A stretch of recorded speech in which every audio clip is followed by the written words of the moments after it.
அனைவருக்கும் காலை வணக்கம். இன்னைக்கு நம்ம பார்க்க போகிற டாபிக் பார்த்துக்கிட்டிங்கன்னா அமைவிடம்னு சொல்லுவாங்க, location. Last topic universe and earth நம்ம முடிச்சிருந்தோம். லாட்டிடியூட், லாங்கிடியூட், யூனிவர்ஸ் பற்றி கொஞ்சம் தெரிஞ்சு வச்சுருந்தோம். இன்றைக்கி நம்ம பார்க்க போகிற topic location and physiography division சொல்லி 2 டாபிக் முடிக்கும். ஸோ இன்றைக்கி லொக்கேஷனில் நீங்கள் தெரிஞ்சு வச்சுக்க வேண்டியது மொத்தம் இதோட இந்தியாவோட நிலப்பரப்பு. இதுலேருந்து எப்படி கொஸ்டின்லாம் கேட்குறாங்கன்னா, நிலப்பரப்போட எல்லைகள் கொஸ்டின்ஸாக கேட்பாங்க. அப்புறம் இதில் சின்ன சின்ன ஃபேக்ட்ஸ் இருக்குது, அதை கொஸ்டின்ஸாக கேட்பாங்க. ஓகேங்களா? ஸோ நம்ம தெரிஞ்சு வச்சுக்க வேண்டியது இந்தியா வேர்ல்டு லெவலில் ஏரியாவில் எவ்வளோ பெருசாக இருக்குது, அந்த மாதிரி தான் உங்களுக்கு கொஸ்டின்ஸ் கேட்டு. குரூப் 2ல் கூட பார்த்துக்கிட்டிங்கன்னா இந்த மாதிரி கொஸ்டின் ஸ்டேட்மெண்ட் வைஸில் கேட்குறாங்க. ஓகேங்களா? ஸோ வேர்ல்டு லெவலில் பார்த்துக்கிட்டிங்கன்னா ஏரியா 7th பிளேஸில் இருக்கும். ஸோ உலக அளவில் பார்த்துக்கிட்டிங்கன்னா இந்தியாவோட நிலப்பரப்பு 7வது இடத்துல இருக்கு. இதுவே ஆசிய கண்டத்துலன்னு சொல்லி சொன்னாங்கன்னா 2nd பிளேஸ்ல இருக்கு. 2வது எதுல? ஏரியால. அதாவது பரப்பளவு ரீதியா பார்த்துக்கிட்டிங்கன்னா இந்தியாவோட நிலப்பரப்பு உலக அளவில் பார்த்துக்கிட்டோம்னா 7வது பிளேஸ்லையும், ஆசிய கண்டத்தில் மட்டும் பார்த்துக்கிட்டோம்னா 2வது பிளேஸ்லையும் இருக்கு. இது இப்போ குரூப் 2ல கேட்ட கொஸ்டின் தான். ஸ்டேட்மெண்ட் வைஸ் கேட்டிருந்தாங்க, மாற்றி மாற்றி கொடுத்துருப்பாங்க நம்பர்ஸ். அதாவது உலக அளவில் 2ன்னு சொல்லி கொடுத்துட்டாங்க, ஆசிய அளவில் 7ன்னு சொல்லி கொடுப்பாங்க. இப்போ சேம் கண்டென்ட்டை கொடுத்துருவாங்க, நம்ம தான் அதை அக்யூரேட்டாக ஆன்சர் போடணும். ஓகேங்களா? அதுக்கப்புறம் இந்தியாவோட டோட்டல் நிலப்பரப்பு பார்த்துக்கிட்டிங்கன்னா 32,87,263 ஸ்கொயர் கிலோமீட்டர்னு சொல்லுவாங்க. ஸ்கொயர் கிலோமீட்டர்னு கொடுத்தாங்கன்னா இந்த வேல்யூ. இதுவே கிலோமீட்டர் நார்மல், அதோட நில எல்லைன்னு மட்டும் சொல்லி சொன்னாங்கன்னா இந்த வேல்யூ.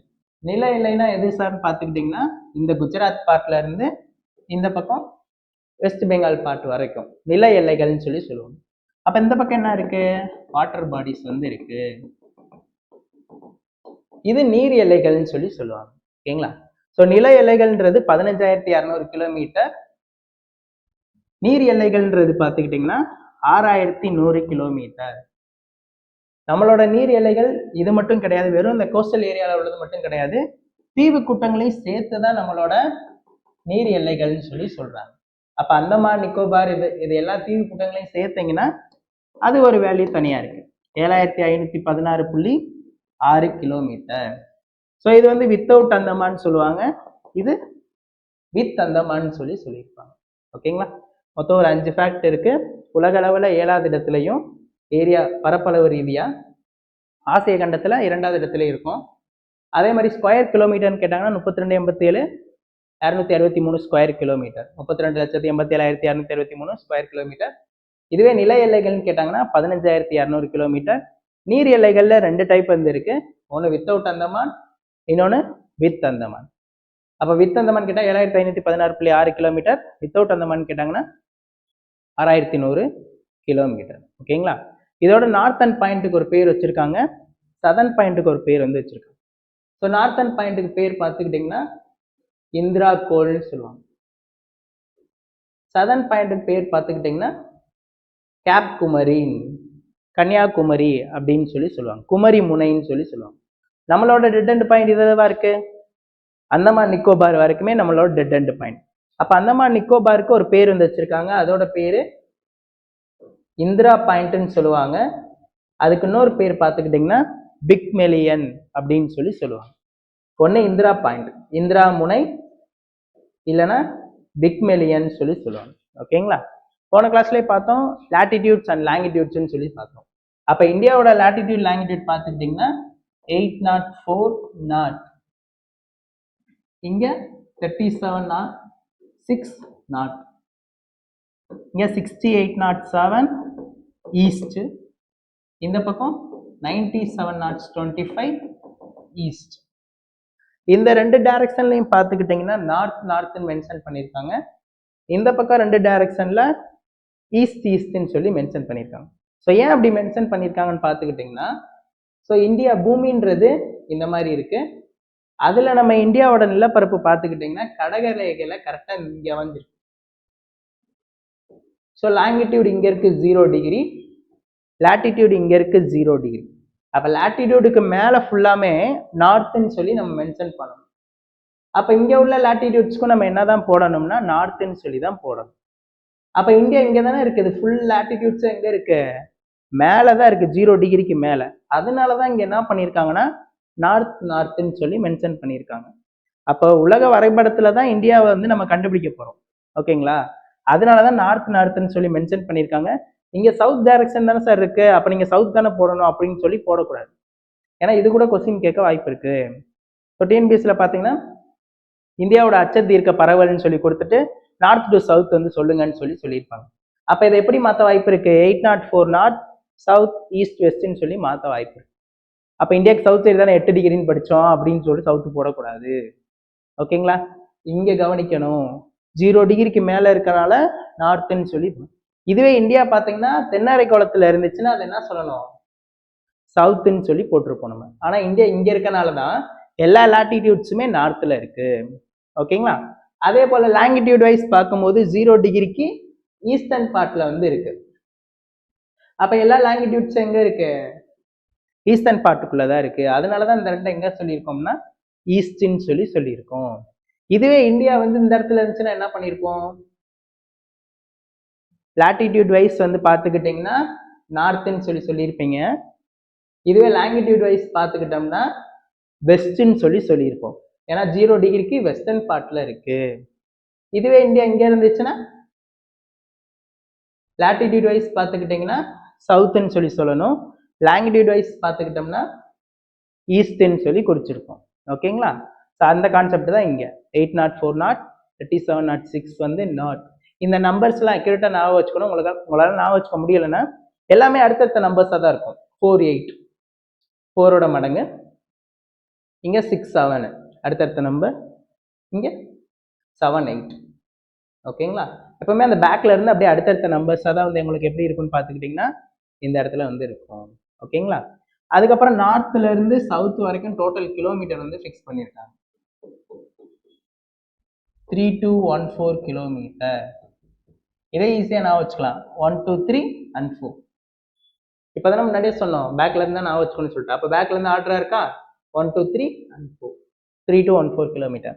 அதே போல வெஸ்ட்ல இருந்து ஈஸ்ட் வரைக்கும் டோட்டல் கிலோமீட்டர் பார்த்துக்கிட்டீங்கன்னா 2933 கிலோமீட்டர். அப்போ வடக்குல இருந்து தெற்கு வரைக்கும் ஒரு தூரம் இருக்கு 3214 கிலோமீட்டர். மேற்குல இருந்து கிழக்கு வரைக்கும் ஒரு தூரம் வந்து இருக்கு 2933 கிலோமீட்டர். இப்ப இங்க ஒரு 804 சொல்லிட்டு ஒரு அச்ச தீர்க்க ரேகை பரவல் சொன்னோமா, இதே போல பிக்மேலியனுக்கும் ஒரு லாட்டிடியூட்ஸ் வந்து இருக்கு. ஓகேங்களா, அது என்னன்னு பாத்தீங்கன்னா 6045 நார்த்.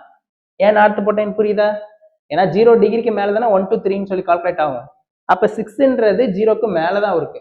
அப்ப 0 டிகிரி 6 டிகிரி 45, இதுவும் ஆர்டரா தான் இருக்கும் 4 5 6.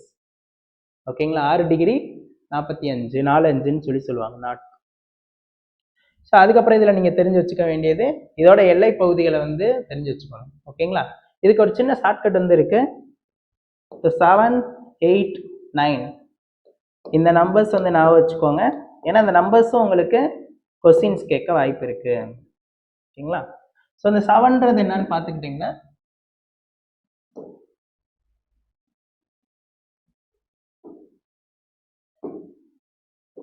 செவன்ன்றது இந்தியாவோட பார்டரை டச் பண்ண கண்ட்ரிஸ் வந்து சொல்லுவாங்க. ஓகேங்களா, அப்போ செவன்ன்றது என்னது, இந்தியா பார்டரை டச் பண்ண கண்ட்ரிஸ் எத்தனை இருக்கு, 7 இருக்கு. அப்போ இந்தியாவோட பார்டரை டச் பண்ண கண்ட்ரிஸ் எத்தனை இருக்குன்னா 7 வந்து இருக்கு. அந்த நம்பர்ஸ் வந்து நான் வச்சுக்கணும். எத்தனை கண்ட்ரி இந்தியாவை தொட்ட நாடுகள் அப்படின்னு சொல்லி கொஸ்டின்ஸ் கேட்பாங்க. அப்போ பார்டரை டச் பண்ணதுன்னா 7 கண்ட்ரிஸ் வந்து தொட்டிருக்கு. என்னென்ன கண்ட்ரிஸ்ன்னு பார்த்துருவோமா, பாகிஸ்தான், அடுத்து Afghanistan and China, Nepal and Bhutan, so last Myanmar. 1 2 3 4 5 6. இன்னொன்று என்னது, பாகிஸ்தான், ஆப்கானிஸ்தான், சைனா, நேபாள், பூட்டான் இங்க இருக்கும், இந்த இடத்துல மியான்மர், இந்த இடத்துல பங்களாதேஷ் மாற்றி எழுதியிருக்கேன். ஓகேங்களா, மொத்தம் 7 கண்ட்ரிஸ் வந்து இந்தியாவோட பார்டரை டச் பண்ண கண்ட்ரிஸ். இதுல எது அதிகமான பார்டர் வந்து டச் பண்ணியிருக்கு, எது குறைவான பார்டர் வந்து டச் பண்ணியிருக்கு கூட கொஸ்டின் கேட்டிருக்காங்க. ஸோ பங்களாதேஷ் 4156 கிலோமீட்டர் அதிகமான பார்டர் டச் பண்ணியிருக்க கண்ட்ரி. இதுவே குறைவான பார்டர் டச் பண்ணியிருக்குதுன்னு பார்த்துக்கிட்டிங்கன்னா ஆப்கானிஸ்தான் 106 கிலோமீட்டர். ஓகேங்களா? ஸோ மொத்தம் 7 கண்ட்ரி இருக்கு. 7 கண்ட்ரி இந்தியாவோட பார்டர் டச் பண்ண கண்ட்ரிஸ். அதிகமான தொட்ட நாடுகள் பார்த்துக்கிட்டிங்கன்னா எல்லை தொட்ட நாடுகள் பங்களாதேஷ். குறைவான எல்லை தொட்டை நாடுகள் பார்த்துக்கிட்டிங்கன்னா ஆப்கானிஸ்தான் 106 கிலோமீட்டர்.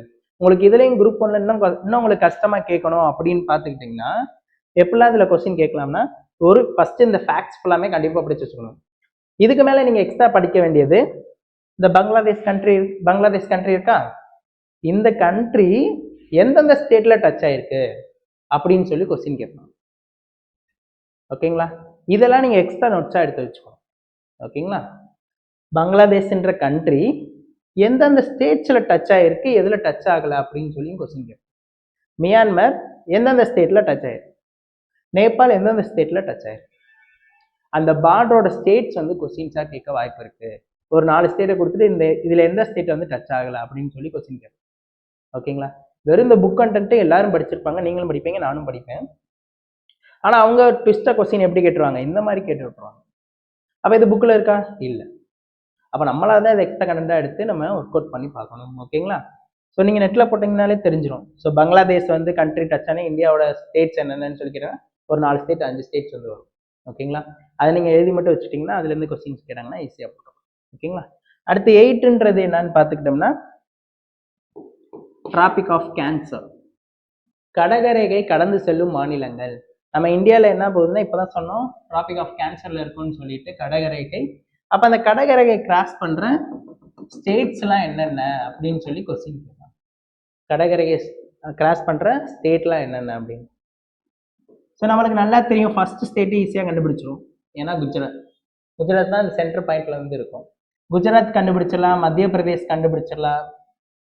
ராஜஸ்தான் பார்த்தீங்கன்னா மேலே தான் இருக்கும், ஆனால் சின்னதாக இந்த மாதிரி லைட்டாக டச் ஆயிடும். அதனால ராஜஸ்தான் மிஸ் பண்ண வாய்ப்பு இருக்கு. அதனால ராஜஸ்தான் கண்டிப்பாக நான் வச்சோம். ஸோ சேம் சத்தீஸ்கர் கீழே இருக்கு. அப்போ சத்தீஸ்கர் என்ன இருக்கும், இந்த மாதிரி லைட்டாக டச் ஆயிருக்கும். ஸோ அடுத்து ஜார்க்கண்ட், குஜராத், ராஜஸ்தான், மத்திய பிரதேஷ், சத்தீஸ்கர், ஜார்க்கண்ட், அப்புறம் west Bengal, Tripura, last one Mizoram. 1 2 3 4 5 6 7 8 மொத்தம் 8 ஸ்டேட்ஸ் பார்த்துக்கிட்டிங்கன்னா கடகரையை கடந்து செல்லும் மாநிலங்கள். ஓகேங்களா? அப்போ இந்த 8ல் எது நீங்கள் நல்லா ஞாபகம் வச்சுக்கணும்னா இது சென்ட்ரல் ஸ்டேட்டு ஈஸியாக ஞாபகம் வச்சுக்கோம் எல்லாருமே. ஓகேங்களா? வெஸ்ட் பெங்கால் இந்த சென்டராக தான் இருக்கு, ஜார்க்கண்ட் சென்டராக தான் இருக்கு, யூபிலாம் வரல பார்த்தீங்களா, உத்தரப்பிரதேஷ் வரல, உத்தரப்பிரதேஷும் இங்கே பக்கத்துலேயே தானே இருக்கும். ஸோ சென்டர் மத்திய பிரதேஷ். அப்போ நம்மளுக்கு டவுட்டாக இருக்கிறது உத்தரப்பிரதேஷ் வரக்கூடாது, ராஜஸ்தான் சத்தீஸ்கர் கண்டிப்பாக வரும். இந்த சைடு நார்த் ஈஸ்ட் ஸ்டேட்ஸ் 8 இருக்கு. ஓகேங்களா? 8 7 இருக்குன்னு நினைக்கிறேன். 7 வடகிழக்கு மாநிலங்கள் அந்த மாதிரி சொல்லுவாங்க. அதுல திரிபுரா மிசோரம் மட்டும்தான் வரும். ஆனா மணிப்பூர் நாகாலாந்துலாம் இந்த பக்கம் தான் இருக்குன்னு படிச்சிருப்போம். அப்ப அது மைண்ட்ல வரக்கூடாது. எந்த 2 நாட்டும் ஞாபகம் வரும்னா திரிபுரா அண்ட் மிசோரம் மட்டும்தான் ஞாபகம் வரணும் உங்களுக்கு. ஓகேங்களா? அடுத்து லாஸ்ட் ஒன் 9 என்னன்னு பார்த்துக்கிட்டிங்கன்னா கோஸ்டல் ஸ்டேட்ஸ், கடற்கரை மாநிலங்கள்னு சொல்லுவாங்க. அப்ப இந்தியாவில் எத்தனை கடற்கரை மாநிலங்கள் வந்து இருக்கு அப்படின்னு மொத்தம் 9 கடற்கரை மாநிலங்கள் வந்து இருக்கு. ஸோ வெஸ்டர்ன் பார்ட்ல 5 இருக்கும், ஈஸ்டர்ன் பார்ட்ல 4 கடற்கரை மாநிலங்கள் வந்து இருக்கு. ஸோ அதே தான் குஜராத் அண்ட் மகாராஷ்டிரா, கர்நாடகா, கோவா, அப்புறம் கேரளா. ஸோ குஜராத், மகாராஷ்டிரா, கர்நாடகா, கோவா, கேரளா 5. இந்த பக்கம் தமிழ்நாடு, ஆந்திர பிரதேஷ். ஆந்திர பிரதேசத்துலேருந்து தெலுங்கானா இப்போ பிரிச்சிருக்காங்க, ஆனால் தெலுங்கானா உள்ளதான் இருக்கும். தெலுங்கானா இப்படி இருக்குன்னா ஆந்திரா அப்படி வந்து இந்த கோஸ்டல் ஏரியா ஃபுல்லாமே கண்ட்ரோல் எடுக்கும். ஓகேங்களா? தெலுங்கானா உள்ளதா இருக்கும். ஓகேங்களா? அப்புறம் ஒடிசா, ஸோ ஏற்கனவே நம்ம பார்த்தேன் வெஸ்ட் பெங்கால். ஓகேங்களா? அப்போ இந்த பக்கம் 9 ஸ்டேட்ஸ் வந்து இருக்கு. சப்போஸ் யூனியன் டெரிட்டரி கேட்டாங்கன்னா 2 யூனியன் டெரிட்டரி வந்து இருக்கு. இங்க தமிழ்நாடு பக்கத்துலேயே பாண்டிச்சேரின்னு சொல்லிட்டு ஒரு யூனியன் டெரிட்டரி இருக்கு. இங்க இப்பதான் பார்த்தோம் மகாராஷ்டிரா டையூ அண்ட் டாமன் அந்த மாதிரி பார்த்தோம். தாத்ரா நகர் ஹவேலி, டையூ டாமன் பார்த்தோம், 2 இருக்கு. ஆனா இப்ப ரெண்டையும் என்ன பண்ணிட்டாங்க, மெர்ஜ் பண்ணி ஒன்னாக்கிட்டாங்க. அப்ப இந்த இடத்துல கவுண்ட் 2ன்னு எடுத்துக்க கூடாது, சரியா? 1 2ன்னு எடுத்துக்க கூடாது, 1 மட்டும்தான் நீங்க எடுத்துக்கணும். தாத்ரா நகர் ஹவேலி அண்ட் டையூ டாமன். ரெண்டாவது இந்த பக்கம் பாண்டிச்சேரி. இது நிலப்பகுதிகளுக்குள்ள இருக்கு. இதே நீர்ப்பகுதின்னு சொல்லி கேட்டாங்கன்னா லட்சத்தீவு, மாலத்தீவு அந்த மாதிரி வந்து நீங்க எடுத்துக்கலாம், அந்தமான் நிக்கோபார் அந்த மாதிரி. அப்போ மொத்தம் 9 கோஸ்டல் ஸ்டேட்ஸ் வந்து இருக்கு. 7 இந்தியாவோட பார்டரை டச் பண்ண கண்ட்ரிஸ். 8ன்றது கடகரேகையை கடந்து செல்லும் மாநிலங்கள் அப்படின்னு சொல்லி சொல்லுவாங்க. ஓகேங்களா? ஸோ இவ்வளவு தான் ஸ்கூல் புக்கில் உள்ள லொக்கேஷன்ற டாபிக். இதில் இன்னும் ஒன்று இருக்கு, ஐஎம்டின்னு சொல்லி சொல்லுவாங்க.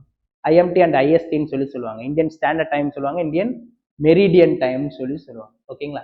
அப்போ நம்ம இந்தியாவோட ஸ்டாண்டர்ட் டைம் எப்படி கால்குலேட் பண்ணுறோம்னா, போன கிளாஸ்லேயே சொல்லியிருப்போம், அந்த ஹவர்ஸ்லாம் சொல்லியிருப்போமா? எத்தனை ஹவர்ஸ்க்கு 1 டிகிரிக்கு 4 மினிட்ஸ் வந்து கிராஸ் ஆகுதுன்னு சொல்லி போன கிளாஸ்லேயே பார்த்தோம். ஓகேங்களா? இது பார்த்தோமா போன கிளாஸ்லேயே? அந்த 360 டிகிரி தீர்க்கரேகைகள் ஃபுல்லாமே அந்த டேட் அண்ட் டைம் வந்து கால்குலேட் பண்ணும். அப்போ 1 டிகிரி கிராஸ் பண்ணுறதுக்கு 4 மினிட்ஸ் ஆகும்னு சொல்லி சொல்லுவோம். அப்போ இந்தியாவோட ஸ்டாண்டர்ட் டைம் வந்து ஃபிக்ஸ் பண்ணுறாங்க, ஏன்னா நம்மளுக்கும் இடிச்சிட்டு இருக்கு டைமிங். ஓகேங்களா? நம்மளுக்கு டைமிங் கால்குலேட் பண்ணும்போது ஒரு பிரச்சனை வருது. என்ன பிரச்சனைனா, இப்போ இந்த ஜம்மு அண்ட் காஷ்மீருக்கும் கன்னியாகுமரிக்கும் ஒரே லாங்கிடியூட்ல தான் இருக்கு, அதனால நோ ப்ராப்ளம். சன்னோட லைட் வரும்போது தலைப்பகுதியிலையும் ஒரே மாதிரி தான் படும், வால் பகுதியிலையும் ஒரே மாதிரி தான் படும். ஸோ நம்மளுக்கு இந்த பக்கம் வெஸ்ட், இந்த பக்கம் ஈஸ்ட். அப்போ சூரியன் கிழக்கு பக்கமாக தான் உதிக்குது.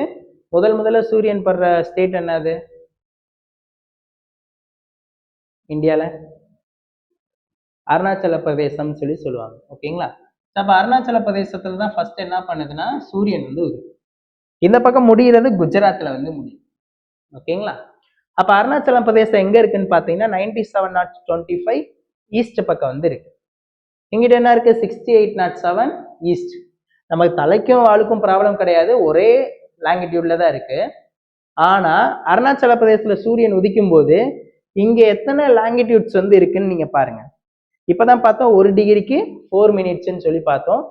அப்ப இதை எப்படி நம்ம கால்குலேட் பண்றது? 97/25 மைனஸ் 68/7 இதை மைனஸ் பண்ணோம்னா 29/18 சொல்லி கிடைக்கும். ஓகேங்களா? அதை நீங்க மைனஸ் பண்ணீங்கன்னா ஸ்கூல் புக்ல கொடுத்துருப்பாங்க. நம்ம அப்ராக்சிமேட்டா எத்தனை எடுத்துக்கலாம்னா 30 டிகிரிஸ்ன்னு சொல்லி எடுத்துக்கலாம். 29 கிட்ட வந்துருச்சுல, அப்ப 30ன்னு சொல்லி நம்ம எடுத்துக்கலாம். அப்ப 1 டிகிரி கிராஸ் பண்றதுக்கு உங்களுக்கு எத்தனை நிமிஷம் ஆகுது? 4 மினிட்ஸ் வந்து ஆகுது. அப்ப 30 டிகிரி கிராஸ் பண்ணா 30 × 4 120 மினிட்ஸ். ஓகே, முன்னாங்க 12 120 நிமிஷம் வந்து ஆகுது. 120 நிமிஷம்ன்றது எத்தனை ஹவர்ஸ்? 2 ஹவர்ஸ் அப்ராக்சிமேட்டா தான் நம்ம எடுத்திருக்கோம். ஓகேங்களா? அப்ப 2 ஹவர்ஸ் ஆகுது. அப்ப சன்லைட் இங்கே படும்போது 2 ஹவர்ஸ் கழிச்சு தான் சன்லைட் எங்க வரும்? இந்த இடத்துக்கு குஜராத்துக்கு வந்து வரும். அப்ப இங்க 6 o'clockனா இங்க டைமிங் எவ்வளோ? 4 o'clock தான் ஆயிட்டு இருக்கும். ஏன்னா அங்கதானே சூரியன் உதிக்கிறாரு. அப்ப அங்க ஒரு 8 மணினா இங்க 6 மணி தான் இருக்கும். அங்க 10 மணினா இங்க 8 மணி தான் இருக்கும். இங்க 6 மணினா இங்க 4 மணி தான் இருக்கும். அப்ப இந்த டைம் வேரியேஷனை கால்குலேட் பண்றதுக்கு தான் என்ன பண்றாங்கன்னா, நம்மளா இந்தியன் ஸ்டாண்டர்ட் டைம் சொல்லி ஒன்று வச்சுக்கிறோம். இது எங்க இருக்குன்னு சொல்லி கொஸ்டின் கேட்பாங்க. இந்தியன் ஸ்டாண்டர்ட் டைம் ஓகேங்களா? எங்க இருக்குன்னா யூபியில இருக்கு. இது அடிக்கடி டிஎன்பிஎஸ்சியில் கேட்குற கொஸ்டின். யூபியில் உள்ள மிர்ஜாப்பூர் அப்படின்னு சொல்லி சொல்லுவாங்க. மிர்சாப்பூர் இது எந்த இடத்துல இருக்கு? 82.5 டிகிரி ஈஸ்ட். 82.5 டிகிரி ஈஸ்ட் பக்கம் வந்து இருக்கு. ஏன் ஈஸ்ட் போறேன்னு புரியுதா? ஏன்னா நம்ம லாங்கிடியூட் பார்க்குறோம், எல்லாமே ஈஸ்ட்ன்னு சொல்லி தான் முன்னாடியே படித்தோம். அப்போ இந்தியன் ஸ்டாண்டர்ட் டைம் எங்கே இருக்குன்னு பார்த்துக்கிட்டிங்கன்னா உத்தரப்பிரதேசத்தில் உள்ள மிர்சாப்பூர்னு சொல்லி சொல்லுவாங்க. ஓகேங்களா? முன்னாடி அலகாபாத்ன்னு சொல்லி கொடுத்துட்டு இருந்தாங்க. இப்போ இன்னும் உள்ள போயிட்டு அதோட ஊர் பேர் வந்து கேட்டிருக்காங்க. கரெக்டாக மிர்சாப்பூர்னு சொல்லிட்டு அதோட பேர். ஓகேங்களா? ஓகே, இது எங்க இருக்குன்னா 82 டிகிரி ஈஸ்ட்ன்னு சொல்லி சொல்லுவாங்க. அடுத்த கொஸ்டின் உங்களுக்கு எப்பெல்லாம் கேட்குறாங்கன்னு பாருங்க. இது எந்தெந்த ஸ்டேட்ஸ்ல போகுதுன்னு சொல்லி கொஸ்டினும் கேட்டிருக்காங்க. ஓகேங்களா? இந்தியன் ஸ்டாண்டர்ட் டைம், இந்திய தீர்க்க நேரம் எதன் வழியாக செல்கிறது அப்படின்னு சொல்லி கேட்பாங்க. அந்த ஸ்டேட்ஸ்லாம் என்னென்ன அப்படின்னு கூட கொஸ்டின்ஸ் வந்து கேட்க வாய்ப்பு இருக்கு. அப்போ இந்த ஸ்டேட்ஸையும் நீங்கள் கண்டிப்பாக தெரிஞ்சு வச்சுக்கணும். உத்தரப்பிரதேஷ், ஆந்திர பிரதேஷ், ஜார்க்கண்ட், யூபி இந்த மாதிரிலாம் பேர் கொடுத்து வச்சிருக்கோம். இதில் ஒரு 5 ஸ்டேட்ஸ் வந்து இருக்கும், அதையும் நீங்கள் தெரிஞ்சு வச்சுக்கோங்க. ஓகேங்களா? ஸோ இதுதான் உங்களுக்கு லொக்கேஷன் டாபிக். இது பேசிக் லெவலில் நீங்கள் கண்டிப்பாக தெரிஞ்சு வச்சுக்கணும். இது எப்போவுமே நீங்கள் மறக்கக்கூடாது. ஓகேங்களா? இது ஒரு அடித்தளம் மாதிரி ஞாபகம் வச்சுக்கோங்க. இதுல இருந்து தான் நீங்கள் புதுசு புதுசாக எல்லாத்தையுமே கற்றுக்கணும். இப்போ இதுலேருந்து நீங்கள் எக்ஸ்ட்ரா தெரிஞ்சுக்கணும்னா முன்னாடியே சொன்னோன்னா கண்ட்ரி இருக்குது, அந்த கண்ட்ரி பக்கத்தில் உள்ள எந்தெந்த ஸ்டேட்லலாம் பார்டர் டச் ஆயிருக்கு, இந்த யூபி போகுதா இந்தியன் ஸ்டாண்டர்ட் டைம், இதோட ஸ்டேட்ஸ் எல்லாம் நீங்கள் எக்ஸ்ட்ரா எழுதி வச்சுக்கணும். இதை தான் நீங்கள் டெவலப் பண்ணிக்கிட்டே இருக்கணும். ஓகேங்களா? அதை எல்லாரும் வந்து சொல்லி தருவாங்கன்னு நினைக்கக்கூடாது. ஓகேங்களா? ஃபர்ஸ்ட் உங்களுக்கு ஒரு பேஸ் தெரிஞ்சு வச்சுக்கோங்க. இதுல இருந்து தான் நீங்கள் என்ன பண்ணுங்க, அடுத்தடுத்து எக்ஸ்ட்ரா கண்டென்ட்டாக வந்து எடுத்து வச்சுக்கோங்கன்னு. ஓகேங்களா? ஓகே, ஸோ ஃபர்ஸ்ட் இதை நோட் பண்ணிக்கோங்க.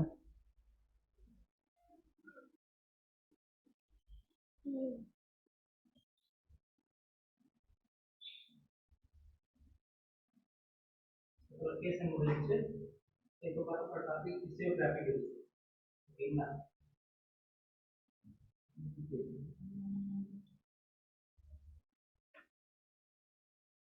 லொகேஷன் டாபிக் முடிஞ்சிச்சு. இப்போ நம்ம பார்க்க போகிற டாபிக் ஃபிசியோகிராஃபி டிவிஷன் சொல்லி சொல்லுவாங்க. ஓகேங்களா? இந்தியாவின் நில அமைப்புன்னு சொல்லி சொல்லுவாங்க. ஸோ இந்தியாவோட நில அமைப்பை பார்த்துக்கிட்டிங்கன்னா 6 டைப்பாக வந்து பிரிக்கிறாங்க. ஸ்கூல் புக்கில் உங்களுக்கு 5 டைப்பு தான் கொடுத்துருக்காங்க. ஓகேங்களா? ஆனால் பழைய புக்கில் பார்த்தீங்கன்னா ஓல்டு புக்கில் 6 டைப்ஸ் வந்து இருக்குது. நீங்கள் 6 or 5 டைப்ஸ் ரெண்டுமே தெரிஞ்சு வச்சுக்கோங்க. ஆப்ஷன்ஸ் வரதை பொறுத்து தான் மாற்ற முடியும். ஸோ என்னென்ன டைப்னா Himalayan mountains, the great northern plains, peninsular plateau, Indian desert, அப்புறம் கோஸ்டல் பிளைன்ஸ் அண்டு ஐலாண்ட்ஸ்ன்னு சொல்லி சொல்லுவாங்க. ஓகேங்களா? ஸோ ஃபர்ஸ்ட் நம்ம இந்த 6 டைப் வந்து எப்படி உருவாச்சுன்னு சொல்லி நம்ம பார்க்கலாம்.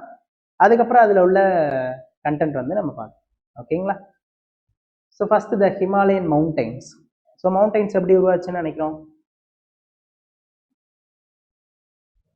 ஸோ எர்த்து உருவானப்போ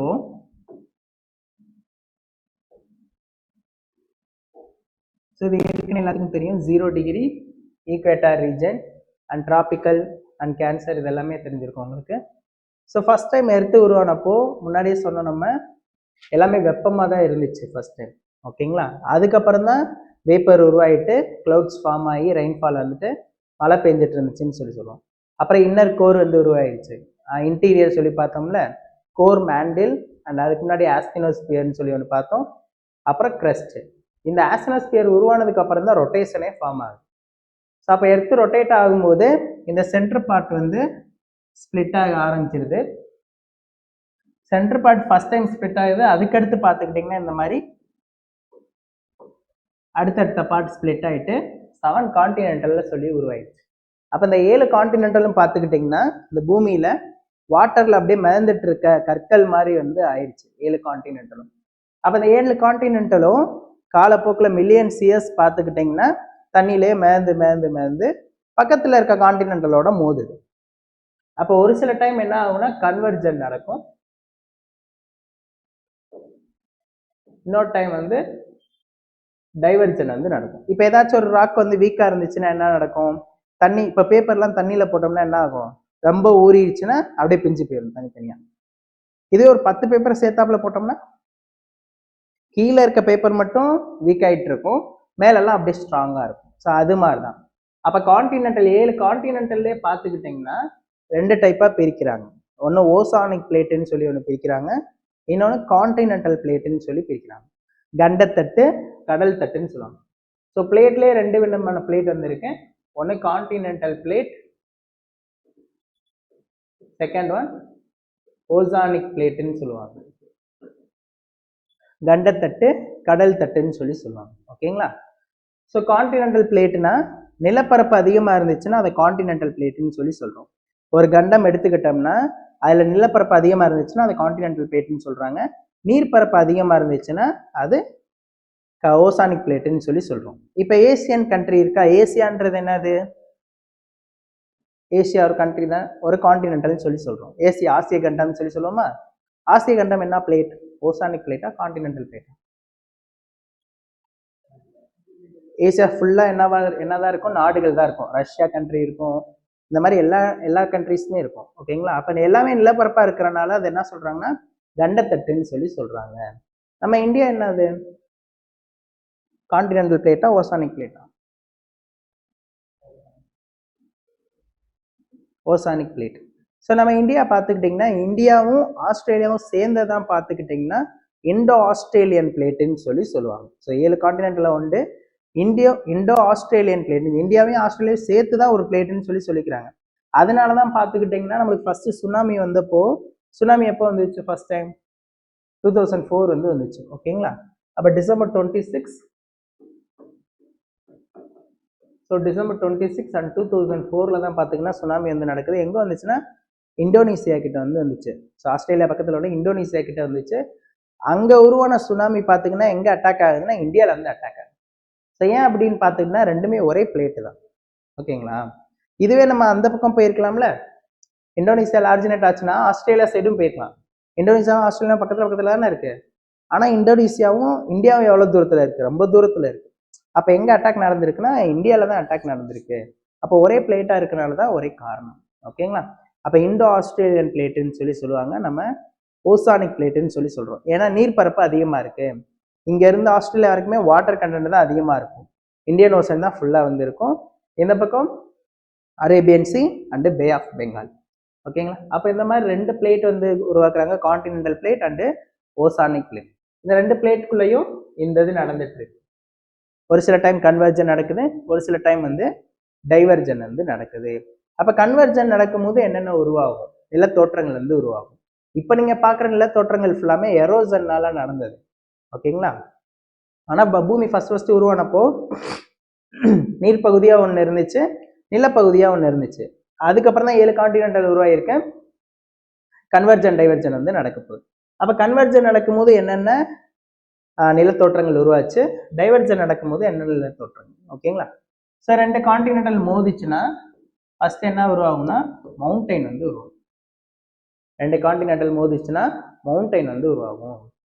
அப்போ பார்த்துக்கிட்டிங்கன்னா நம்ம இண்டோ ஆஸ்திரேலியன் பிளேட்டுன்னு சொல்லிக்கிறோம். இது வந்து ஏசியா பிளேட் வந்து இருக்கு. அப்போ இண்டோ ஆஸ்திரேலியன் பிளேட்டு இதில் போய் மோதுனால என்ன ஆயிடுச்சுன்னா இதுதான் வீக்கான பிளேட்டு. ஏன்னா இதில் ஓசானிக் பிளேட்டுன்னு தானே சொன்னோம், வாட்டர் கண்டென்ட்டும் நிலப்பரப்பும் கொஞ்சம் இருக்கு. அப்போ அந்த நிலப்பரப்பு மோதி என்ன ஆகுதுன்னா அப்படியே மடிய ஆரம்பிக்குது.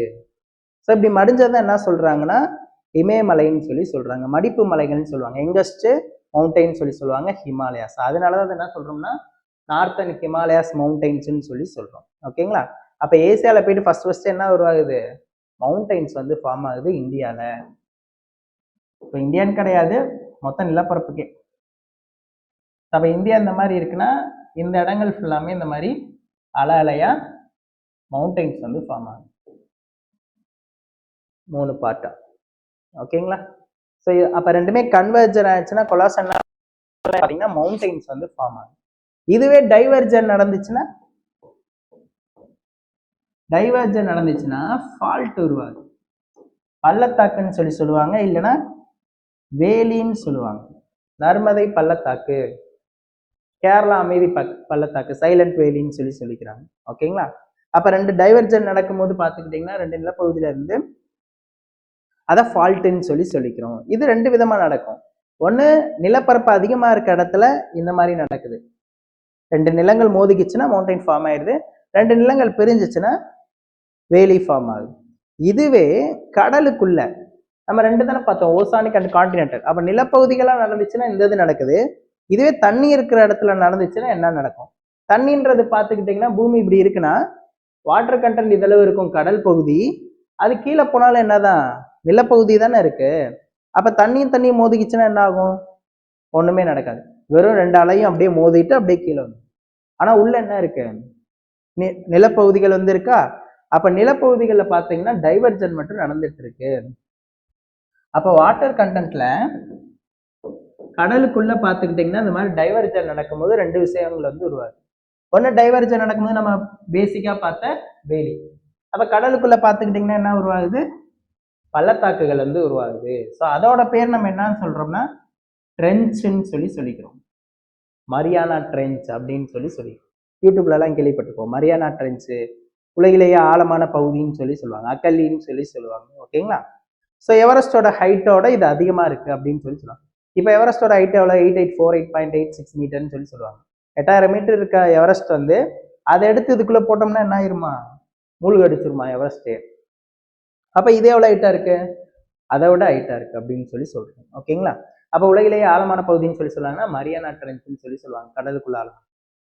அப்ப ட்ரென்ச்னு சொல்லி சொல்றோம். அதே டைவர்ஜென்ட் அப்போ நிலப்பகுதிகள் இருந்தனால இந்த மாதிரி ட்ரென்ச்சா உருவாயிருச்சு. இதுவே கோர் பக்கம் வரைக்கும் அது விரியும். இப்ப இதான் அந்த கடல்னு வச்சுக்கோங்கவே, கடல்ல இருந்து இப்படி ஃபால்ட் உருவானதுனாலதான் இப்படி போச்சு. கோர் டச் பண்ணாத வரைக்குமே என்ன நடந்திருக்குன்னா ட்ரென்ச்னு சொல்லி சொல்லிக்கிறோம். அதுவே கோர் வரைக்கும் அந்த பகுதி உடஞ்சு போச்சுன்னா அதை மவுண்டைன்ஸ் சொல்லி சொல்லுவோம், கடலுக்குள்ள இருக்க மவுண்டைன்ஸ். ஓகேங்களா. கோர் பக்கத்துல வரைக்கும் டைவர்ஜன் நடந்து போயிருச்சுன்னா கோர்ல இருந்து என்ன வரும், நெருப்பு குழம்பு வந்துடும். ஓகேங்களா. அப்ப இந்த நெருப்பு குழம்பு இப்படி வர வர வர வெடிச்சுதானே சிதறி வரும். அப்படி வெடிக்கும் போது மேல ஃபுல்லாமே வாட்டர் கண்டென்ட் தான் இருக்கு. அப்ப அந்த நெருப்பை என்ன பண்ணி விட்டுருன்னா ஆஃப் பண்ணி விட்டுரும். அந்த நெருப்பு வர்றது சின்ன தீப்பொறி கிடையாதுல்ல, பெருசா தானே கொழுந்து விட்டு வந்துட்டு இருக்கு. அப்ப வெடிக்க வெடிக்க வெடிக்க அதை ஆஃப் பண்ணி விடுறதுனால இப்படி ஸ்டேபிளா ஆயிடும். ஓகேங்களா. அது தண்ணியோட மேற்பரப்பு வரைக்கும் வெளியே வந்துச்சுன்னா அதை தான் என்ன சொல்றோம்னா நம்ம ஐலாண்ட்ஸ்ன்னு சொல்லி சொல்லிக்கிறோம்.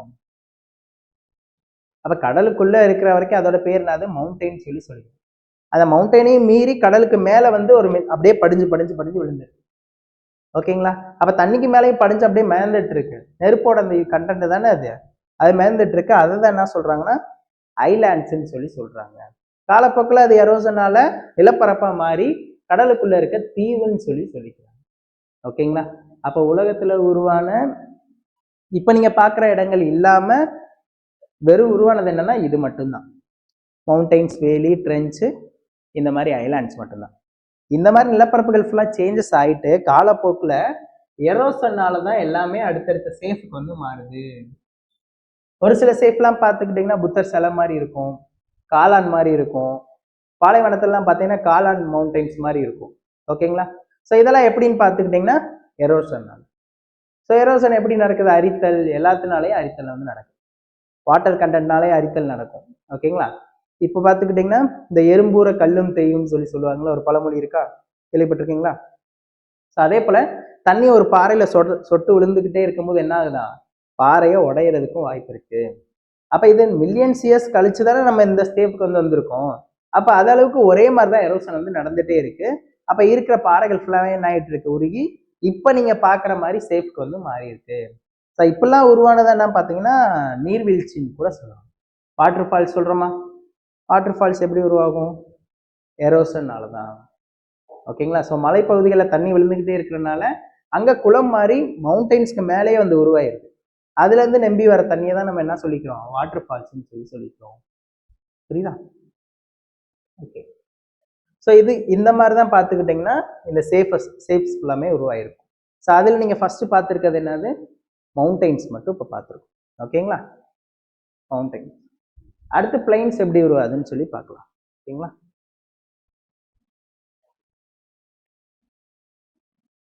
ஸோ இப்போ மவுண்டைன்ஸ் பார்த்துட்டோம்.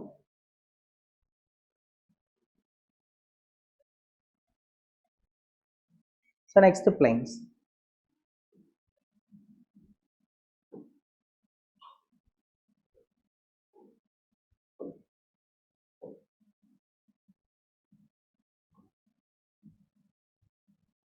So mountains இந்த மாதிரி தான் உருவாயிருச்சு. ஹிமாலயாஸ். இப்பதான் சொன்னோம் மவுண்டைன்ஸ் மேல ரெயின்ஃபால் வந்து விழுந்து அதுல இருந்து இலை மக்குகள் ஹியூமஸ் ஃபுல்லாமே இருந்து கீழே வருது. ஓகேங்களா. பிளைன்ஸ் எப்படி உருவாகும்னு பார்த்துக்கிட்டிங்கன்னா அலிவியல் சாயில்ஸ்னால தான் பிளைன்ஸ் வந்து உருவாகும். அலிவியல் சாயில்ஸ்லாம் என்னது, ஆறுகள் எங்கெங்க இருக்கோ அங்கே ஃபுல்லாமே என்ன இருக்கும்னா அலிவியல் சாயில்ஸ் வந்து இருக்கும். ஆறுகள் எப்படி உருவாகும், நீர்வீழ்ச்சி மூலியமா. ஓகேங்களா. தண்ணி வந்து சேர்ந்து சேர்ந்து என்ன ஆகுது, கீழே ரிவர்ஸா வந்து ஃபார்ம் ஆகுது.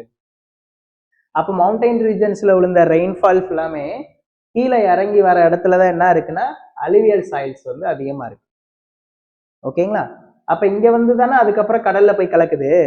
இந்த இந்த ஆறு போற இடத்துல ஃபுல்லாமே என்ன இருக்குன்னு பாத்துக்கிட்டீங்கன்னா அலிவியல் சாயில்ஸ் வந்து இருக்கும்.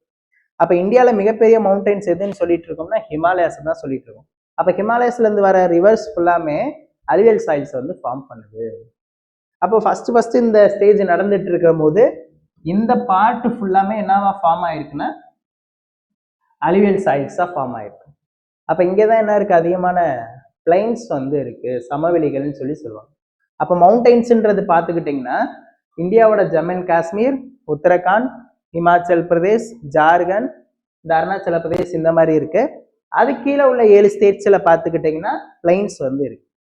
மத்திய பிரதேஷ், வெஸ்ட் பெங்கால், சத்தீஸ்கர், ஒடிசா இந்த மாதிரி இடத்துலலாம் பார்த்துக்கிட்டிங்கன்னா பிளைன்ஸ் வந்து இருக்கு. அதுக்கப்புறம் டெக்கான் பிளாட்டூ இங்கே கீழே இருக்கும். ஓகேங்களா, டெக்கான் பிளாட்டூன்னு சொல்ல மாட்டோம், பெனிசுலார் பிளாட்டூன்னு சொல்லுவோம்.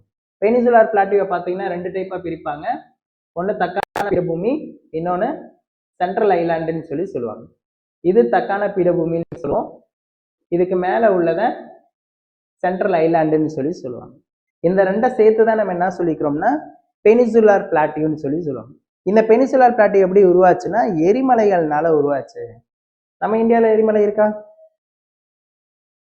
எங்க இருக்கு? இந்தியாவில் உள்ள எரிமலை இந்தியாவா? ஸோ இந்தியாவில் வந்து எரிமலை கிடையாது. அந்தமான் நிக்கோபார்ல வந்து எரிமலை கிடையாது. அப்போ அந்தமான் நிக்கோபார் இந்தியா தானே சார் அப்படின்னு சொல்லுவாங்க. ஸோ இந்த நிலப்பரப்புக்குள்ள எரிமலை எங்கேயுமே கிடையாது. தீவு கூட்டங்களுக்குள்ளதான் எரிமலை வந்து இருக்கு. பேரான் தீவுன்னு சொல்லுவாங்க. அந்தமான் நிக்கோபார்ல தான் பார்த்தீங்கன்னா பேரான் ஐலாண்ட் சொல்லி ஒன்று இருக்கு. அந்த இடத்துல பேரான் தீவு, பேரான் ஐலாண்ட் வெல்கானிக் தான் அதோட பேரு. ஓகேங்களா, அங்க ஒரு எரிமலை வந்து இருக்கு. ஸோ இது எப்படி உருவாயிருக்குன்னா இதுவும் எரிமலையினாலதான் உருவாயிருக்கும். ஸோ எரிமலைன்றது இப்படி முக்கோணமா இருந்தா அது மட்டும் எரிமலை வந்து கிடையாது. ஓகேங்களா, அந்த வல்கானிக் எரப்ஷன் இருக்குல்ல, கீழே அந்த நெருப்பு குழம்பு மெக்மா இருக்குல்ல, மக்மான்னு சொல்லுவாங்கல்ல, அதனால உருவானதா இது என்ன சொல்லுவாங்கன்னா டெக்கான் பிளாட்டூ அண்டு பெனிசுலார் பிளாட்டூன்னு சொல்லுவாங்க. எப்படி சார் இங்க வந்திருக்கும்னு பார்த்துக்கிட்டிங்கன்னா இங்க என்ன பார்த்தோம், நம்ம நர்மதா வேலின்னு சொல்லி ஒன்று பார்த்துருப்போம். கரெக்டா? ஓகே. ஸோ நர்மதா வேலியும் எதனால உருவாச்சு? டைவர்ஜன்னால தான் உருவாச்சு. ஓகேங்களா, நர்மதா வேலியும் ஸ்பிளிட் ஆகி டைவர்ஜன். அப்போ ஸ்பிளிட் ஆகும்போது கீழே என்ன இருக்கும், இங்கே வாட்டர் கண்டென்ட்டும் இருக்கு, இங்கே நிலப்பகுதிகளும் இருக்கு. நிலப்பகுதி ஸ்பிளிட் ஆச்சுன்னா என்ன பார்த்தோம் நம்ம முன்னாடியே? வேலின்னு சொல்லி பார்த்தோம். கடலுக்குள்ள ஸ்பிளிட் ஆச்சுன்னா என்னன்னு பார்த்தோம்? மவுண்டைன் சொல்லி பார்த்தோமா, மக்மா வெளியே வருமா? அப்ப அந்த பீரியட்ல பார்த்துக்கிட்டிங்கன்னா அதிகமான மக்மா வெளியே வந்து தண்ணிலையும் விழுந்திருக்கு, இந்த பக்கம் நிலப்பகுதியிலையும் அப்படியே வடிஞ்சு வந்து. அப்ப இந்த இடம் ஃபுல்லாமே என்ன இருக்கு, வெறும் ட்ரையா இருக்கு, மொட்டைத்தரையா இருக்கு.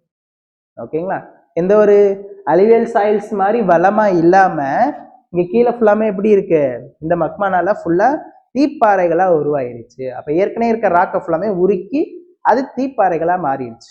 ஓகேங்களா, அப்ப அங்க என்ன சாயில்ஸ் உருவாகுது, பிளாக் சாயில் வந்து உருவாகுது, கரிசல் மண் சொல்லுவாங்க. கரிசல் மண்ணில் என்ன அதிகமா விளையும், காட்டன் வந்து அதிகமா விளையும், பருத்தி வந்து அதிகமா விளையும். அப்ப நேச்சராகவே இந்த இடத்துல என்ன ஃபார்ம் ஆயிருக்குன்னா பிளாக் சாயில்ஸ் ஃபுல்லாமே ஃபார்ம் ஆயிருக்கு. அதனாலதான் பருத்தி உற்பத்தியில் முன்னிலை மாநிலங்கள்னு சொல்லிட்டு எதை சொல்றாங்க, மகாராஷ்டிரா, கர்நாடகா இந்த மாதிரி ஸ்டேட்ஸ் எல்லாம் வந்து சொல்றாங்க. புரிஞ்சதா? நேச்சரா ஜியாகிரபி பத்தியும் கொஞ்சம் தெரிஞ்சு வச்சுக்கிட்டா ஈஸியா ஆன்சரும் போட்டுடலாம் நிறைய கொஸ்டின்ஸ்க்கு. ஓகேங்களா, அப்ப அலுவியல் சாயில்ஸ்னா இங்க மட்டும்தான். அப்ப நெல் சம்பந்தமா கொஸ்டின் கேட்டாங்கன்னா இங்க மட்டும்தான் ஆன்சர் வரும். நெல் உற்பத்தியில ஏதாவது அதிக, நெல் உற்பத்தியில் முன்னிலை வைக்கும் மாநிலம் எது?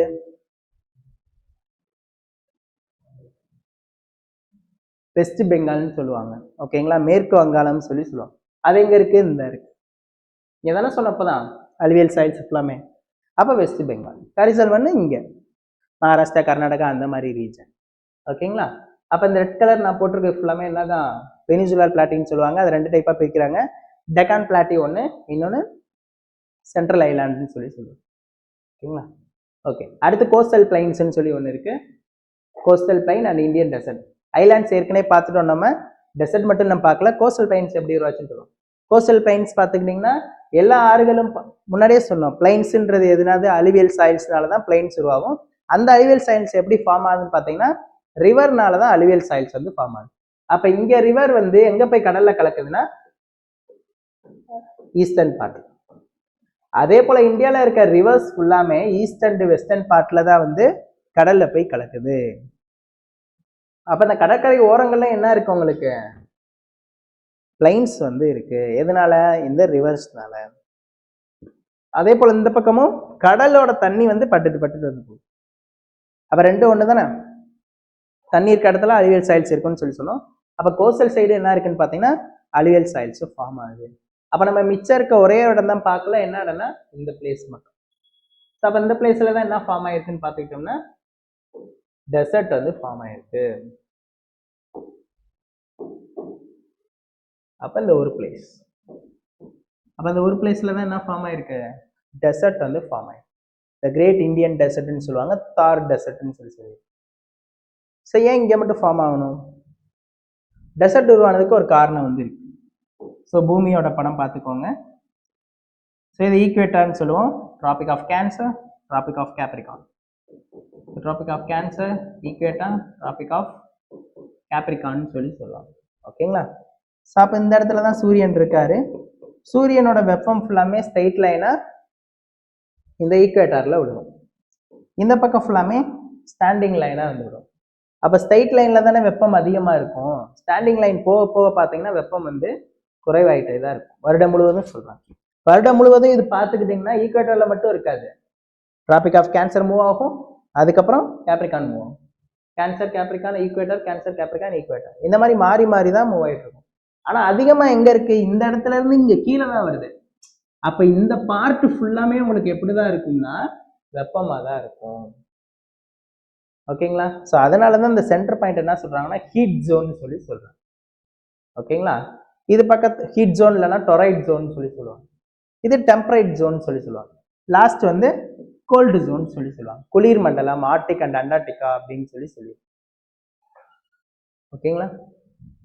ஆர்டிக் அண்ட் அண்டார்டிகான்னு சொல்லுவாங்க. ஸோ வெப்பம் இந்த இடத்துல அதிகமாக இருக்கிறனால விண்டோட டைரக்ஷன்ஸ் ஃபுல்லாக எப்படி போகும்னா இந்த வெப்பத்தை நோக்கி தான் போகும்.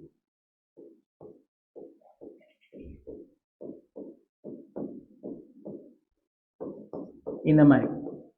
ஸோ நார்த்ல இருந்து வர விண்டு ஃபுல்லாமே சவுத் நோக்கி போகும், சவுத்துல இருந்து வர விண்டு ஃபுல்லாமே நார்த்தை நோக்கி போகும். ஓகேங்களா? அதாவது லோ ப்ரெஷர் ஹை ப்ரெஷர் வச்சு மூவ் ஆகும். சன் எங்க இருக்காரோ அங்கதான் லோ ப்ரெஷர்னு சொல்லுவாங்க. லோ ப்ரெஷர் நோக்கி தான் எல்லா விண்டுமே மூவ் ஆகும். ஓகேங்களா? அப்ப இந்த இடத்துல விண்டு பார்த்துக்கிட்டிங்கன்னா இல்லை, எங்க டிராபிக் ஆஃப் கேன்சர்லையும் டிராபிக் ஆஃப் கேப்ரிகான்லையும் பார்த்துக்கிட்டிங்கன்னா எப்பவுமே விண்டு வந்து இருக்காது. அப்போ அந்த இடம் பார்த்தீங்கன்னா வெயிலில் டைரக்டாக பட்டுக்கிட்டே இருக்கு. ஸோ அதனால தான் டிராபிக் ஆஃப் கேன்சர் அண்ட் கேப்ரிகானில் அதிகமான டெசர்ட் வந்து உருவாயிருக்கும். இது புரியல? ஓகேங்களா? ஸோ சென்ட்ரல் லைனில் பார்த்துக்கிட்டிங்கன்னா வெப்பம் அதிகமாக இருக்கிறனால இங்கே இருக்க காற்று ஃபுல்லாமே இங்கே வந்துடும். காற்று இருந்தால் தான் நிலம் வந்து சூடாகாமல் என்ன ஆகும், மேலே இருக்க அந்த காற்று மட்டும் சூடாகி மேலே எழும்பி மழையை வந்து கொடுக்கும். ஓகேங்களா? அப்போ சென்டர் பாயிண்ட்ல காற்று ஃபுல்லாக இருக்கிறனால வெயில் பட்டு மேலெலும்பி மேகங்களா உருவாக்கி மழை வந்து எங்க மட்டும் பொழியுது, ஈக்குவட்டார் ரீஜன்ல மட்டும் அதிகமா பொழியுது. 4 o'clock ரெயின்ஃபால்னு சொல்லுவாங்க. ஓகேங்களா? கன்வென்ஷனல் ரெயின்ஃபால்னு சொல்லுவாங்க. டெய்லி நம்மளுக்கு மழை பெய்யுதா? இப்போ நேற்று மழை மேகமூட்டமா இருந்துச்சு அப்படின்னா வெப்பச்சலன மழைன்னு சொல்லுவாங்க. அதிகமான மழை பெய்யறது வேலையில பார்த்தீங்கன்னா வெப்பச்சலன மழைன்னு சொல்லுவாங்க. மழையிலே 3 டைப் வந்து இருக்கு. ஸோ ஒன்று கன்வென்ஷனல் ரெயின்ஃபால்னு சொல்லுவாங்க, வெப்பச்சலன மழை. ரெண்டாவது பார்த்தீங்கன்னா சைக்ளோன். மூணாவது பார்த்துக்கிட்டிங்கன்னா ஓரோகிராஃபிக் அப்படின்னு சொல்லுவாங்க, மலைத்தடை மலைன்னு சொல்லுவாங்க. மவுண்டைன் மேலே காத்து பட்டு மழை பெய்யுறது அப்படின்னு சொல்லி. சைக்ளோன்றது சூறாவளி அப்போ மழை பெய்யுறது அப்படின்னு சொல்லி.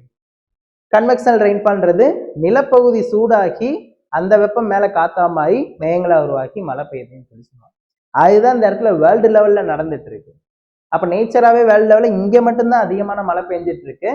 டிராபிக் ஆஃப் கேன்சர் அண்ட் கேப்ரிகான்ல பார்த்தீங்கன்னா மழை பெய்யாம வெறும் தரை மட்டும் என்ன ஆயிட்டு இருக்கு, சூடாயிட்டே இருக்குது. ஓகேங்களா? ஏன்னா இங்கே உள்ள காற்று தான் எங்கே போயிருச்சு, ஈக்குவேட்டார் நோக்கி போயிடுச்சு. அப்போ வருடம் முழுவதும் என்ன ஆகிட்டு இருக்கு, இந்த இடம் டிராபிக் ஆஃப் கேன்சர் கேப்ரிகானும் சூடாகிட்டே இருக்கு.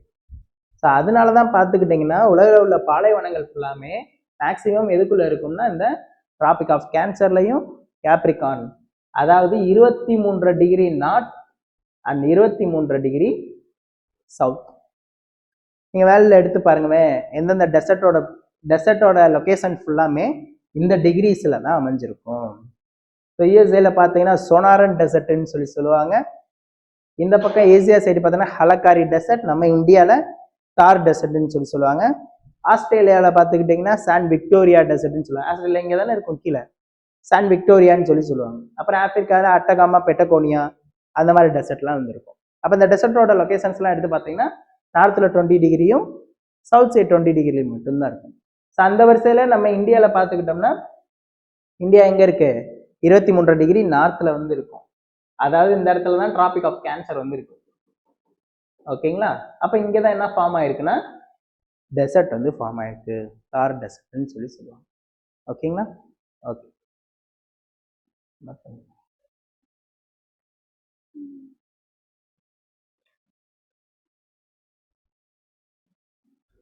இந்த 6 டாபிக் எப்படி உருவாச்சுன்னு சொல்லி பார்த்தோம். இப்போ இதில் உள்ள ஃபேக்ட்ஸ் மட்டும் எடுத்து பார்க்க போகிறோம். ஓகேங்களா? மொத்தம் இந்த 6 டாபிக் இருக்கு. 6 டாப்பிக்கோட கண்டென்ட் மட்டும் கடகடன்னு பார்த்துட்டோம்னா, ஃபேக்ட்ஸ் மட்டும் படிச்சிட்டோம்னா இந்த டாபிக் வந்து ஒரு ஃபிசியோகிராஃபி டிவிஷன். ஓகேங்களா? ஸோ ஃபஸ்ட்டு நீங்கள் மவுண்டெயின்ஸ் வந்து பார்க்க போகிறீங்க, ஹிமாலயன் மவுண்டெயின்ஸ். ஃபஸ்ட்டு அது எப்படி பிரிஞ்சிருக்குன்னு மட்டும் பார்க்கலாம், அதுக்கப்புறம் நம்ம ஃபேக்ட்ஸ்ல வந்து போகலாம்.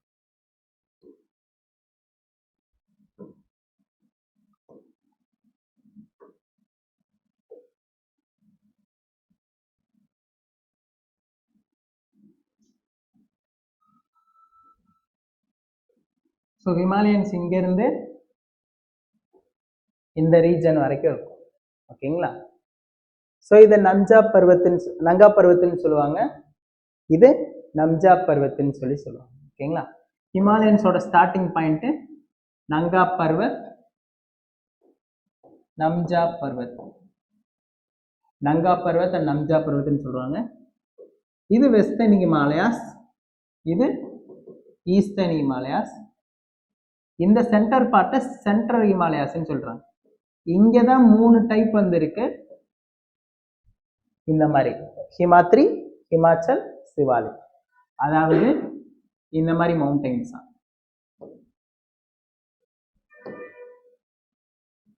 மொத்தமா இந்த மாதிரி வேவ்ஸா தான் இருக்கும். ஆனா ஹிமாலயஸை இந்த மாதிரி 3 டைப்பா பிரிக்கிறாங்க. மேற்கு இமயமலைன்னு சொல்லிட்டு இதை சொல்றாங்க. இந்தியாவோட வடக்கு பகுதியில வந்து இருக்கு. இமாலயான்றது நம்ம இந்தியாவில் மட்டும் கிடையாது, சைனாலே இருக்கு. அப்ப பாதி பாட்டு சைனால இருக்கிறதுனால தான் அது நார்த்தன் பாயிண்ட், இது வெஸ்டர்ன் பார்ட். நம்மளுக்கு சதர்ன் பார்ட் இருக்கு, அதனால சென்ட்ரல்னு சொல்லிட்டு அதை ஃபிக்ஸ் பண்ணிக்கிறோம். இது ஈஸ்டர்ன் பார்ட். அப்ப ஹிமாலயாஸ்ன்றது இந்த மாதிரி மொத்தமா தான் இருக்கும். ஓகேங்களா? அப்ப சைனால பாதி பார்ட் இருக்கு, அதனாலதான் இந்த இடம் வெஸ்ட் ஆயிடுச்சு. ஓகேங்களா? அப்ப இந்தியாவோட நார்த்தன் பாயிண்ட்ல தான் வெஸ்டர்ன் ஹிமாலயாஸ் இருக்கு, இங்கிட்ட ஈஸ்டர்ன் ஹிமாலயாஸ், இங்க சென்டர் ஹிமாலயாஸ்ன்னு சொல்லுவாங்க.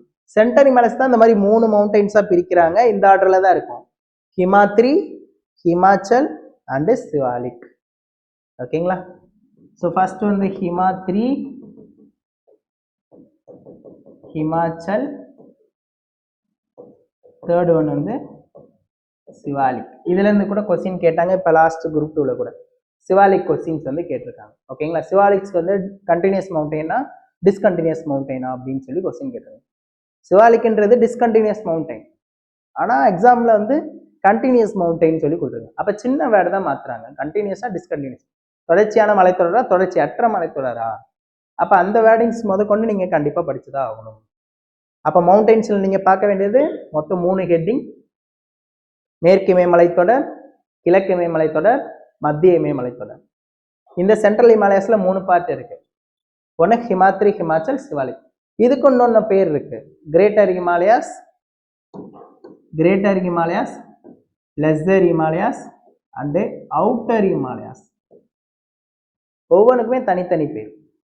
ஸோ வெஸ்டர்ன் ஹிமாலயாஸ்க்கு 2 பேர் இருக்கு, திபெத்தியன் ஹிமாலயாஸ், அப்புறம் டிரான்ஸ் ஹிமாலயாஸ். ஈஸ்டர்ன் ஹிமாலயாஸ்க்கு ஒரு பேர் இருக்கு, பூர்வாஞ்சல் ஹில்ஸ். இந்த மாதிரி ஒவ்வொரு ஹிமாலயாஸ்க்குமே ஒவ்வொரு பேர் வந்துருக்கு. ஸோ நார்மலாக பார்த்தீங்கன்னா 3 டைப்பு: மேற்கு இமயமலை, மத்திய இமயமலை, கிழக்கு இமயமலை. இதுக்கு ஒவ்வொரு பெயர்கள் வந்து வச்சிருக்காங்க. பூர்வாஞ்சல் ஹில்ஸ் அண்ட் திபெத்தியன் இமயமலை அண்ட் டிரான்ஸ் இமயமலை. இந்த இதுக்கு தனித்தனி பேர்கள் வந்திருக்கு: ஹிமாத்ரி, ஹிமாச்சல், சிவாலிக், பெரிய இமயமலைத்தொடர், சிறிய இமயமலைத்தொடர், வெளி இமயமலைத்தொடர்னு சொல்லுவாங்க. கிரேட்டர், லெஸ்ஸர் அண்ட் அவுட்டர் அப்படின்னு சொல்லி சொல்லுவாங்க. இது கூட சிம்பிள் கொஸ்டினா கேட்பாங்க, சிவாலிக் மவுண்டெயின்ஸோட இன்னொரு பேர் என்னது அப்படின்னு. ஓகேங்களா? என்னது? அவுட்டர் ஹிமாலயாஸ், வெளி இமயமலைன்னு சொல்லி சொல்லுவாங்க. ஓகேங்களா? ஓகே, இப்போ இந்த மூணுலையுமே உள்ள கண்டென்ட்ஸ் எல்லாமே பார்த்துட்டோம்னா இந்த டாபிக் வந்து ஓகேங்களா? அதுக்கு முன்னாடி ஹிமாலயஸை பற்றி கொஞ்சம் சின்ன கண்டென்ட் கொடுத்து வச்சிருக்காங்க, அது மட்டும் நீங்கள் இதில் பாருங்க.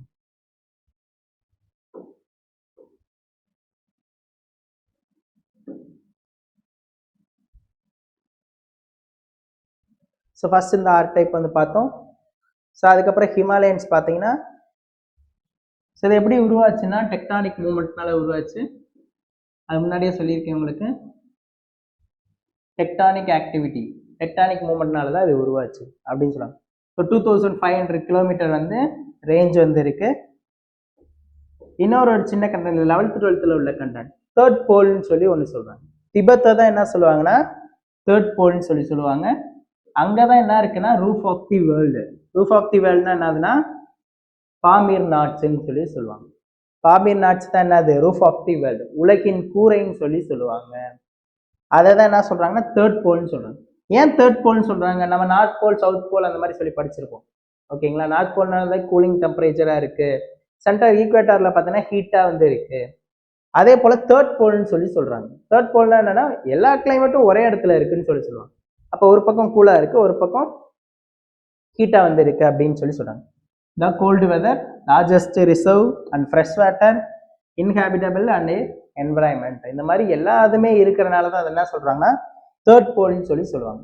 அப்ப ரெண்டு பேர் இருக்கு பாபி நாட்ஸ்க்கு, ஒன்று தேர்ட் போல், இன்னொன்று ரூஃப் ஆஃப் தி வேர்ல்ட். இந்த பாபி நாட்ஸ் எங்க இருக்குன்னா திபெத்தில் வந்து இருக்கு. ஓகேங்களா? அடுத்து ஹிமாலயான்ற பேர் வந்து எங்க இருந்து எடுத்தாங்கன்னா சான்ஸ்கிரிட் வேர்ட்ல இருந்து எடுத்தாங்க. ஹிமாலயாஸ்ன்ற பேரு சான்ஸ்கிரிட் வேர்ட்ல இருந்து எடுத்தாங்க. அதோட மீனிங் பார்த்துக்கிட்டிங்கன்னா தி அபெட் ஆஃப் ஸ்னோ அப்படின்னு சொல்லி சொல்லுவாங்க. தி அபெட் ஆஃப் ஸ்னோ. அப்புறம் முன்னாடியே சொன்னேன் 3 டைப்பா வந்து ஹிமாலயஸ் வந்து பிரிச்சிருக்காங்க. இங்க பாக்ஸ் கண்டென்ட் இருக்கு, அது படிச்சு வச்சுக்கோங்க, important. Aravalli range is the oldest fold mountain, பழமையான மடிப்பு மலைத்தொடர்னு சொல்லி சொல்லுவாங்க. அதுக்கப்புறம் டிசம்பர் 11 இன்டர்நேஷனல் மவுண்டைன் டே அப்படின்னு. ஓகேங்களா? 2 கண்டென்ட் நோட் பண்ணி வச்சுக்கோங்க.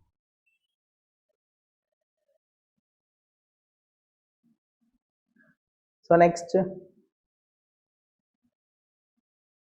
ஸோ டிரான்ஸ் ஹிமாலயாஸ் பார்க்குறோம். டிரான்ஸ் ஹிமாலயாஸில் 3 பாயிண்ட் தான், டக்குன்னு அந்த 3 பாயிண்ட் மட்டும் நோட் பண்ணிக்கலாம். ஸோ முன்னாடியே பார்த்தோம் திபெத்தியன் இமயமலை, அப்புறம் டிரான்ஸ் இமயமலைன்னு சொல்லிட்டு இதுக்கு பேரு. ஒன்று திபெத்தியன் இமயமலை, இன்னொன்று டிரான்ஸ் இமயமலை. இதுக்கு 2 பேர் இருக்கு. அப்புறம் வெஸ்டர்ன் ஹிமாலயாஸ், மொத்தம் 3 பேர் ஒரே இதுக்கு. ஸோ அதுக்கப்புறம் இதுல உள்ள ராக்ஸ் ஃபுல்லாமே டெர்சியரி கிரானைட் பாறைகளால் ஆனது அப்படின்னு சொல்லி சொல்றாங்க. அப்புறம் இங்க உள்ள மவுண்டைன் ஜஸ்கர், லடாக் அண்ட் கைலாஸ், காரகோரம். இதுல கொஸ்டின்ஸ் எப்படி கேட்பாங்கன்னா அந்த மவுண்டைன்ஸோட இன்னொரு பேரு, ரேஞ்ச் எல்லாம் கொஸ்டின் கேட்க மாட்டாங்க. ஓகே, மொத்தமா ஹிமாலயாஸோட மொத்த ரேஞ்ச் எவ்வளோ அப்படின்னு சொல்லி கொஸ்டின் கேட்பாங்க. அப்படி இல்லாத பட்சத்துல இதுல இந்த 3 டைப் வந்து படிச்சு வச்சுக்கணும். உள்ள இந்த சின்ன சின்ன கண்டென்ட் மட்டும் தெரிஞ்சு வச்சுக்கலாம், தெரிஞ்சு வச்சுக்கிட்டீங்கன்னா போதும். ஸ்டேட்மெண்ட் வைஸ் கொஸ்டின் கேட்டாங்கன்னா ஈஸியா போட்டுடலாம் நீங்க.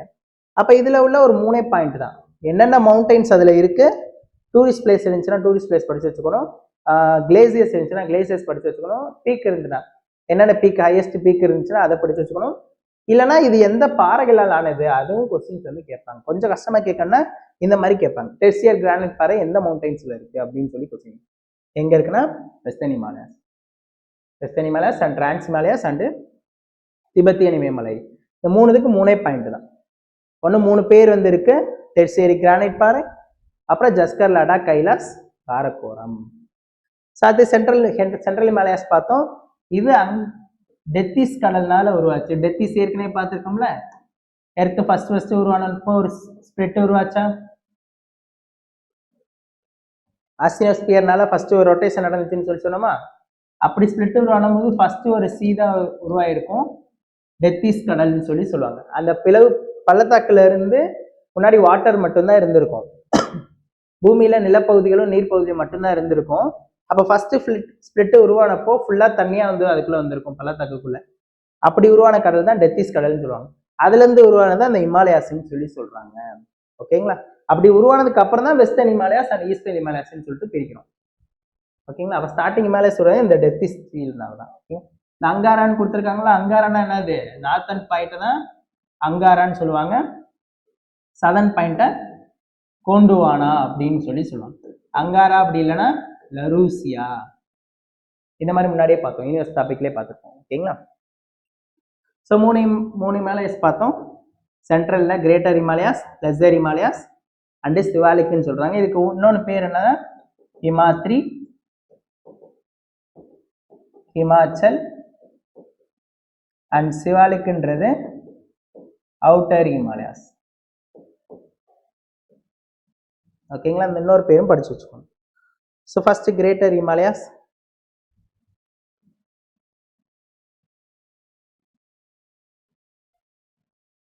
இதில் ஒரு 2 பாயிண்ட் தான். இங்கே முன்னாடி கொடுத்துருக்காங்க ரெயின்ஃபால். ரெயின்ஃபால் வச்சு சொல்லியிருக்காங்களா, rainfall as compared to the lesser Himalayas and Shivalik. Height அதிகமாக இருக்கிறனால ரெயின்ஃபால் எப்படி இருக்குன்னா கம்மியாக இருக்கு. இந்த பாயிண்ட் இம்பார்ட்டன்ட், ஸ்டேட்மெண்ட்டாக கொஸ்டின்ஸ் கேட்க வாய்ப்பு இருக்கு. இந்த கிரேட்டர் ஹிமாலயாஸில் ரெயின்ஃபால் எப்படி இருக்குன்னா லெஸ்ஸர் ஹிமாலயாஸையும் சிவாலிக்கும் கம்பேர் பண்ணும்போது குறைவாக இருக்குன்னு சொல்லியிருக்காங்க. ஓகேங்களா. அதுக்கப்புறம் இதில் உள்ள முக்கியமான mountains mount Everest and Kangchenjunga. So third point glaciers. இதில் மெனி கிளேசியர்ஸ், நிறைய கிளேசியர்ஸ் வந்து இருக்கு. முக்கியமானது கங்கோத்ரி, யமுனோத்ரி அண்டு சியாச்சின். இதோட பேர் என்னது, ஹிமாத்ரி. அப்போ இங்கே என்னென்ன முடியுது, 3 முடியுதா. அப்போ இதை ஷார்ட்கட் வச்சுக்கலாம். அப்போ ஹிமாத்ரியில் என்ன இருக்கு, கங்கோத்ரி, யமுனோத்ரி அந்த மாதிரி சொல்லிட்டு கிளேசியர்ஸ் வந்து இருக்கு. அப்புறம் முக்கியமான பீக் வந்து இங்கே தான், சிகரங்கள். ஓகேங்களா. எவரெஸ்ட் அண்டு கஞ்சன்ஜங்கா 88.8848 சொல்லி கொடுத்துருக்காங்களா. இதோட மீட்டர் மட்டும் நீங்க மாத்திக்கோங்க, 8848.86 மீட்டர். இப்போ நேபாள அரசு இதை கொஞ்சம் இன்க்ரீஸ் பண்ணியிருக்காங்க. ஓகேங்களா. ரீசெண்டாக அளவு எடுத்ததுல கொஞ்சம் இன்க்ரீஸ் ஆயிடுச்சு, 0.86 மீட்டர் வந்து இன்க்ரீஸ் ஆயிடுச்சு. ஸோ அப்போ ஹிமாத்ரியில் இவ்வளோ தான். இது முக்கியமான மலைத்தொடர்களோட கண்ட்ரி மற்றும் ஹைட்டு மட்டும் கொடுத்துருக்காங்க. இதை நீங்கள் சும்மா ரீட் மட்டும் பண்ணி வச்சுக்கோங்க. இதுல இருந்தும் கொஸ்டின் கேட்க வாய்ப்பு இருக்கு. ஸோ எப்படி கொஸ்டின் கேட்கலாம், உயரங்களின் அடிப்படையில் மலைத்தொடர்களை வகைப்படுத்துங்கன்னு சொல்லி கொஸ்டின் கேட்கும். ஏற்கனவே கேட்டிருக்காங்க, பல குரூப் 1 கொஸ்டின்லாம் கேட்டிருக்காங்க, 2019 and 21 அந்த இதெல்லாம் கேட்டிருக்காங்க. ஓகேங்களா. மலைத்தொடர்களில் உயரங்கள் அடிப்படையில் வந்து அரேஞ்ச் பண்ணுங்கன்னு சொல்லுவாங்க. அப்போ மவுண்ட் எவரெஸ்ட் தான் ஃபர்ஸ்ட் இருக்கு, 8848. இன்னொன்று இது மாதிரி இன்னும் கேட்டது கிடையாது, என்னென்ன கண்ட்ரின்னு சொல்லிட்டு, அதனால கண்ட்ரியும் மஸ்டா நீங்க படிச்சு வச்சுக்கோங்க. இந்த பிடிஎஃப்ல உள்ளதை மட்டும் தெளிவாக படிச்சு வச்சுக்கோங்க. ஓகேங்களா. Everest Nepal and 8848. K2 Godwin ஆஸ்தின்னு சொல்லுவாங்க, இந்தியாவில் இருக்கு 8611. கஞ்சன்ஜங்கா, மக்களு, தௌலகிரி அண்ட் நங்கா பர்வத். நங்கா பர்வத் முன்னாடியே பார்த்தோமா, எந்த இடத்துல இருந்து எந்த இடத்து வரைக்கும் ஸ்டார்ட் பண்ணுதுன்னு சொல்லிட்டு. மீத இங்கே கொஞ்சம் மவுண்டைன்ஸ் வந்துருக்கு. ஸோ அதுக்கப்புறம் லெஸ்ஸர் ஹிமாலயாஸ் பார்க்குறோம். ஸோ லெஸ்ஸர் ஹிமாலயாஸில் அதே மாதிரி தான், என்னென்ன மவுண்டைன்ஸ் இருக்கு, டூரிஸ்ட் பிளேஸ் இருந்துச்சுன்னா டூரிஸ்ட் பிளேஸ் படிச்சு வச்சுக்கணும். ஸோ இங்கே டூரிஸ்ட் பிளேஸ் கொடுத்து வச்சுருக்காங்க, சிம்லா, முசோரி, நைனிடால், அல்மோரா, ராணிகட் அண்டு டார்ஜிலிங். அப்புறம் இங்கே உள்ள மவுண்டைன் வந்து பீர்பாஞ்சல், தௌலதார் அண்டு மகாபாரத். இங்கே உள்ள ராக்ஸ் பார்த்துக்கிட்டிங்கன்னா லைம் ஸ்டோன் அண்டு குவார்ட்சைட். ஓகேங்களா. இது இருக்கு. இதுவே வெஸ்டர்ன் ஹிமாலயஸ்ல என்ன பார்த்தோம், டெர்சியரி கிரானைட் பாறைகளால் ஆனது அப்படின்னு சொல்லி பார்த்தோம். இங்க லெஸ்ஸர் ஹிமாலயஸ்ல பார்த்தீங்கன்னா லைம் ஸ்டோன் இருக்கு, இன்னொன்று குவார்ட்சைட் கற்கள் வந்து இருக்கு அப்படின்னு சொல்லி பார்த்தோம். அப்ப இது மாதிரி தான் நீங்க படிச்சுட்டு போகணும். ஓகேங்களா. மொத்தமா வரி வரியா படிக்காம இந்த மாதிரி கீவேர்டு மட்டும் பார்த்து வச்சுக்கோங்க, ஈஸியா இருக்கும். ஓகேங்களா. அதுக்கப்புறம் இது ரொம்ப இம்பார்ட்டன்ட், பாசஸ்ன்னு சொல்லுவாங்க. இந்தியாவில் உள்ள மேஜர் பாசஸ், இதுவும் கொஸ்டின் அடிக்கடி கேட்டுட்டு தான் இருக்காங்க. எந்தெந்த ஊருக்கிட்ட பாசஸ் வந்து இருக்கு, கணவாய்கள்னு சொல்லுவாங்க, பாசஸ்ன்னு சொல்லுவாங்க. ஓகேங்களா. கணவாய்கள்னு சொல்லுவாங்க. ஸோ ஜம்மு அண்ட் காஷ்மீர் பார்த்தீங்கன்னா காரகோரம் பாஸ், ஹிமாச்சல் பிரதேசில் Zojila pass and Shipkila pass, Bomdila pass வந்து அருணாச்சல பிரதேசம், நாதுலா பாஸ் அண்ட் ஜெய்லிப்லா சிக்கிம், ரெண்டுமே சிக்கிம்ல இருக்கு. ஸோ அப்புறம் கைபர் அண்டு போலான் பாஸ் பார்த்துக்கிட்டீங்க, கைபர் பார்த்துக்கிட்டிங்கன்னா பாகிஸ்தான் அண்ட் ஆப்கானிஸ்தான்ல இருக்கு, போலான் பாஸ் பார்த்துக்கிட்டோம்னா பாகிஸ்தான். ஸோ அப்போ பாகிஸ்தானுக்கு போகலாம் அப்படின்னு சொல்லி நான் வச்சுக்கோங்க, போலான், பாகிஸ்தான் போலான். அப்போ கைபர்னா ரெண்டுமே வந்துடும், பாகிஸ்தான் வந்துடும், ஆப்கானிஸ்தானும் வந்துடும். ஓகேங்களா.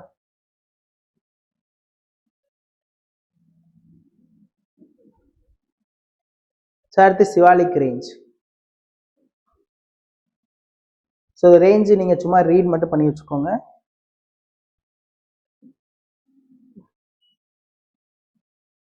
ஸோ இங்கே கொடுத்துருக்காங்களா டிஸ்கண்டினியூ, இப்போ தான் முன்னாடியே பார்த்தோம் நம்ம கொஸ்டின் இந்த மாதிரி தான் கேட்டிருக்காங்கன்னு சொல்லிட்டு. டிஸ்கண்டினியூ மவுண்டைன்ஸ் அப்படின்னு சொல்லி கேட்டாங்க. It is the most discontinue mountains. So question பேப்பரில் கண்டினியூஸ் மவுண்டைன் சொல்லி கொடுத்துருக்காங்க. ஆனால் ஸ்கூல் புக்கில் பார்த்தீங்கன்னா டிஸ்கண்டினியூஸ் மவுண்டைன் சொல்லி கொடுத்துருக்காங்க. ஸோ சிவாலிக்கில் பார்த்துக்கிட்டிங்கன்னா டூன்ஸ் அண்டு ரூயஸ் வந்து இருக்குன்னு சொல்லி சொல்லுவாங்க. ஸோ ரூயஸ் வந்து ஈஸ்டர்ன் பார்ட், டூன்ஸ் வந்து வெஸ்டர்ன் பார்ட்டில் வந்து இருக்காங்க. டூன்ஸ் அண்ட் ரூயஸ்ன்னு சொல்லி சொல்லுவாங்க. ஓகேங்களா சிவாலிக்கில். அப்போ இந்த மாதிரி தான் நீங்கள் படித்து வச்சுக்கணும். என்ன மவுண்டைன், அங்கே என்னென்ன இருக்குது, அது மாதிரி தான் சொல்லி படிச்சோம். So last one Purvanchal hills. Purvanchal hills என்ன பார்த்தோம், ஈஸ்டர்ன் ஹிமாலயாஸ்ன்னு சொல்லி பார்த்தோம். இங்கே சிம்பிளாக பார்த்துக்கலாம். இது ஈஸ்டர்ன் பார்ட்டில் இருக்குன்னு சொல்லியிருப்பாங்க. இன்னொன்று பார்த்தீங்கன்னா சின்ன சின்ன மவுண்டைன்ஸ் வந்து இதில் இருக்குது, சின்ன சின்ன குன்றுகள்னு சொல்லி சொல்லுவாங்க. ஹில் ஸ்டேஷன் மட்டும் இதில் வந்து இருக்குன்னு சொல்லி. டாஃப்லா, அபோர், மிசம், பட்காய் அண்ட் நாகா குன்றுகள், மணிப்பூர், மீசோ, திரிபுரா அண்ட் மிக்கீர், காசி, காரோ, ஜெயின்தியான்னு சொல்லுவாங்க. ஓகேங்களா, இந்த மாதிரி பேர்லாம் கண்டிப்பாக நான் வச்சுக்கணும். ஏதாச்சும் ஒரு பேரை கொடுத்துட்டு இது எந்த இமயமலையில் இருக்குது அப்படின்னு சொல்லி கேட்கலாம். ஓகேங்களா, அப்போ இதுலேருந்து உங்களுக்கு கொஸ்டின்ஸ் கேட்கணும்னா இந்த மாதிரி தான் கேட்பாங்க. ஏன்னா மவுண்டைன், ஏதாச்சும் ஒரு மவுண்டைனோட பேரை கொடுத்துட்டு இது எந்த மவுண்டைன், எந்த ஹிமாலயாஸில் வந்து இருக்குது அப்படின்னு சொல்லி கொஸ்டின் கேட்கலாம். இல்லைனா மவுண்டைனோட ஆர்டரை கொடுத்துட்டு இதை அரேஞ்ச் பண்ணுங்க, ஹைட் அடிப்படையில் அரேஞ்ச் பண்ணுங்க. இல்லைனா கண்ட்ரியை கொடுத்துட்டு இது ராங்கா கரெக்டா, choose the correct best answer, இல்லை ராங் பெஸ்ட் ஆன்சர், அந்த மாதிரி கொஸ்டின்ஸ் வந்து கேட்பாங்க. இப்போ வந்து எவரெஸ்ட் கொடுத்துட்டு நேபாள், கஞ்சன்ஜங்கா இந்தியா, இந்த மாதிரி கொடுத்துட்டு இதில் எது கரெக்டு தப்பு அந்த மாதிரி சொல்லி கொஸ்டின் கேட்கலாம். இல்லைனா ஆர்டர் வைஸ் அரேஞ்ச் பண்ண வந்து கேட்போம். ஓகேங்களா, அது மாதிரி தான் இதை கொஸ்டின் கேட்க முடியும். ஓகேங்களா, அந்த மாதிரியே படிச்சு வச்சுக்கோங்க. அடுத்து இம்பார்ட்டன்ஸ் ஆஃப் ஹிமாலயாஸ். ஹிமாலயாஸில் என்னென்ன இம்பார்ட்டன்ஸ் இருக்குது, ஹிமாலயா இந்தியாவில் இருக்கிறனால நம்மளுக்கு என்னென்ன பெனிஃபிட்ஸ் இருக்குது, அந்த இதை மட்டும் கொடுத்துருக்காங்க. இதுவும் சும்மா நார்மலாக படிச்சு வச்சுக்கோங்க. ஹிமாலயாஸ் பிளாக் த சவுத் வெஸ்ட் மான்சூன். மான்சூன் விண்டை தடுத்து ஹிமாலயா வந்து நம்மளுக்கு ஹெவி ரெயின்ஃபால் வந்து கொடுக்குது. ஓகேங்களா, ஸோ இந்தியாவில் பார்த்துக்கிட்டிங்கன்னா மான்சூன் சொல்லிட்டு ஒரு கான்செப்ட் வந்து இருக்கு.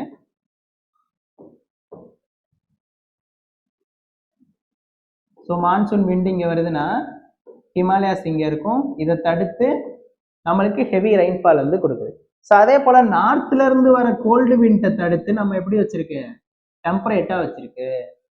ஓகேங்களா, வடக்குல இருந்து பார்த்துக்கிட்டிங்கன்னா பூமியோட வடக்கு பகுதியில் பார்த்தீங்கன்னா Arctic and Antarctica south side வந்து இருக்கு. அப்போ நார்த்ல இருந்து வர கோல்டு விண்டை ஃபுல்லாமே தடுத்து இது பேரிகார்டு மாதிரி நம்ம மறைச்சி இருக்கிறனால அதில் பட்டு கூலிங்காக என்ன இருக்கு, அங்கே தான் ஸ்னோஃபால் வந்து அதிகமாக இருக்கு. ஓகேங்களா, அதனால நம்ம டெம்பரேட்டாக வந்து இருக்கும். அதே போல் தண்ணி மழை காலங்களில் பார்த்துக்கிட்டிங்கன்னா இந்த பக்கம் தடுத்து என்ன ஆகுது, நம்மளுக்கு மான்சூன் கிளைமேட் வந்து உருவாக்குது. அந்த இதான் கொடுத்துருப்பாங்க. அதுக்கப்புறம் natural barrier to the subcontinent அப்படின்னு சொல்லி சொல்லுவாங்க. ஸோ அதிகமான கிளேசியர்ஸ் அங்கே இருக்கிறனால, தண்ணி சோர்ஸ் வந்து இருக்கிறனால பெர்னியல் ரிவர்னு சொல்லி சொல்கிறாங்க. ஓகேங்களா, மெனி பெர்னியல் ரிவர்ஸ் வந்து அங்கே இருக்குது. எப்போவுமே அந்த தண்ணி என்ன ஆகாதான், வத்தி போகாது. ஏன்னா நார்த்லேருந்து கோல்டு விண்ட் என்ன ஆகிட்டு இருக்கும், கண்டினியூஸாக வந்துக்கிட்டே இருக்கும். அப்போ அங்கே ஐஸ் ஃபார்ம் ஆகிட்டு, கிளேசியர்ஸ் ஃபார்ம் ஆகிட்டு வாட்டர் கண்டென்ட் எப்போவுமே கிடச்சிக்கிட்டே இருக்கும். நம்ம சவுத் சைடில் உள்ள ரிவர்ஸ் ஃபுல்லாமே என்னது அப்படி கிடையாது, நம்ம சீசனலை நம்பி தான் இருக்கும். ஓகேங்களா, மான்சூன் வந்தால் மட்டும்தான் மழை, இல்லைன்னா தண்ணி வத்திக்கு. நான் பெர்னியல்னு சொல்லி சொல்லுவாங்க. இது பெர்னியல் ரிவர் எப்பவுமே வத்தி போகாது. எது இண்டஸ், கங்கா அண்டு பிரம்மபுத்திரா அப்படின்னு. அதுக்கப்புறம் பேரடைஸ்ன்னு சொல்லி கொடுத்துருக்காங்க. பேரடைஸ் அண்ட் டூரிஸ்ட் பிளேஸ் வந்து அதிகமாக இருக்குது. இப்போ தான் பார்த்தோம், சிம்லா, முசோரி, நைனிடால், அல்மோரா அந்த மாதிரி சொல்லி டூரிஸ்ட் பிளேஸ் வந்து பார்த்தோம். அப்புறம் ஹில் ஸ்டேஷனும் இருக்குது. அப்புறம் சின்ன சின்ன கோயில்களும் வந்து இருக்குது. அமர்நாத், கேதார்நாத், பத்ரிநாத்னு சொல்லிட்டு சிவன் கோயில்கள் வந்து இருக்கு. அதுக்கப்புறம் raw materials and many forest based industries. So forest, மிகப்பெரிய ஃபாரஸ்ட்டும் அங்கே இருக்குது. ஓகேங்களா, இதெல்லாம் ஃபாரஸ்ட் டாப்பிக்கில் நம்ம பார்ப்போம். கோனிஃபரஸ் ஃபாரஸ்ட் அந்த மாதிரிலாம் வந்து, அப்புறம் இன்னொன்று அல்பைன் ஃபாரஸ்ட், இதெல்லாம் வந்து அங்கே தான் இருக்கும். ஓகேங்களா, எவர்கிரீன் ஃபாரஸ்ட்டும் இருக்குது. அதுக்கப்புறம் மெனி பயோடைவர்சிட்டி அப்படின்னு. அப்போ அதிகமான ஃபாரஸ்ட் ஏரியா இருக்கிறதுனால சின்ன சின்ன ஸ்பீசிஸ் வந்து அங்கே உருவாகுது அப்படின்னு சொல்லி. பயோடைவர்சிட்டி ஹாட் ஸ்பாட்லேயும் ஒன்றா என்ன இருக்குது, ஹிமாலயன்ஸ் வந்து இருக்குது. ஓகேங்களா, ஈஸ்டர்ன் ஹிமாலயாஸ்ன்னு சொல்லி சொல்லுவாங்க. ஓகே, ஸோ அது மாதிரி தான் இம்பார்ட்டன்ஸ் ஆஃப் ஹிமாலயாஸ் வந்து கொடுத்துருப்பாங்க. ஓகேங்களா. அடுத்து லாங்கிடியூடல் டிவிஷன், இது ரொம்ப முக்கியம். இது பழைய புக்கில் வந்து இருக்கு, நியூ புக்கில் கிடையாது. பழைய புக்கில் வந்து இது கொடுத்து வச்சிருக்காங்க. ஓகேங்களா? ஸோ ஹிமாலயாஸை லாங்கிடியூடல்ல டிவிஷனாக பிரித்தோம்னா அது எப்படி பிரிஞ்சிருக்கு அப்படின்னு சொல்லிட்டு, காஷ்மீர், பஞ்சாப், ஹிமாலயாஸ் எதை சொல்றாங்கன்னா இண்டஸ் டு சட்லஜ் ரிவர் வரைக்கும் சொல்றாங்க. அதாவது ஹிமாலயாஸ் இந்த மாதிரி இருக்குன்னு வச்சுக்கோங்களேன்.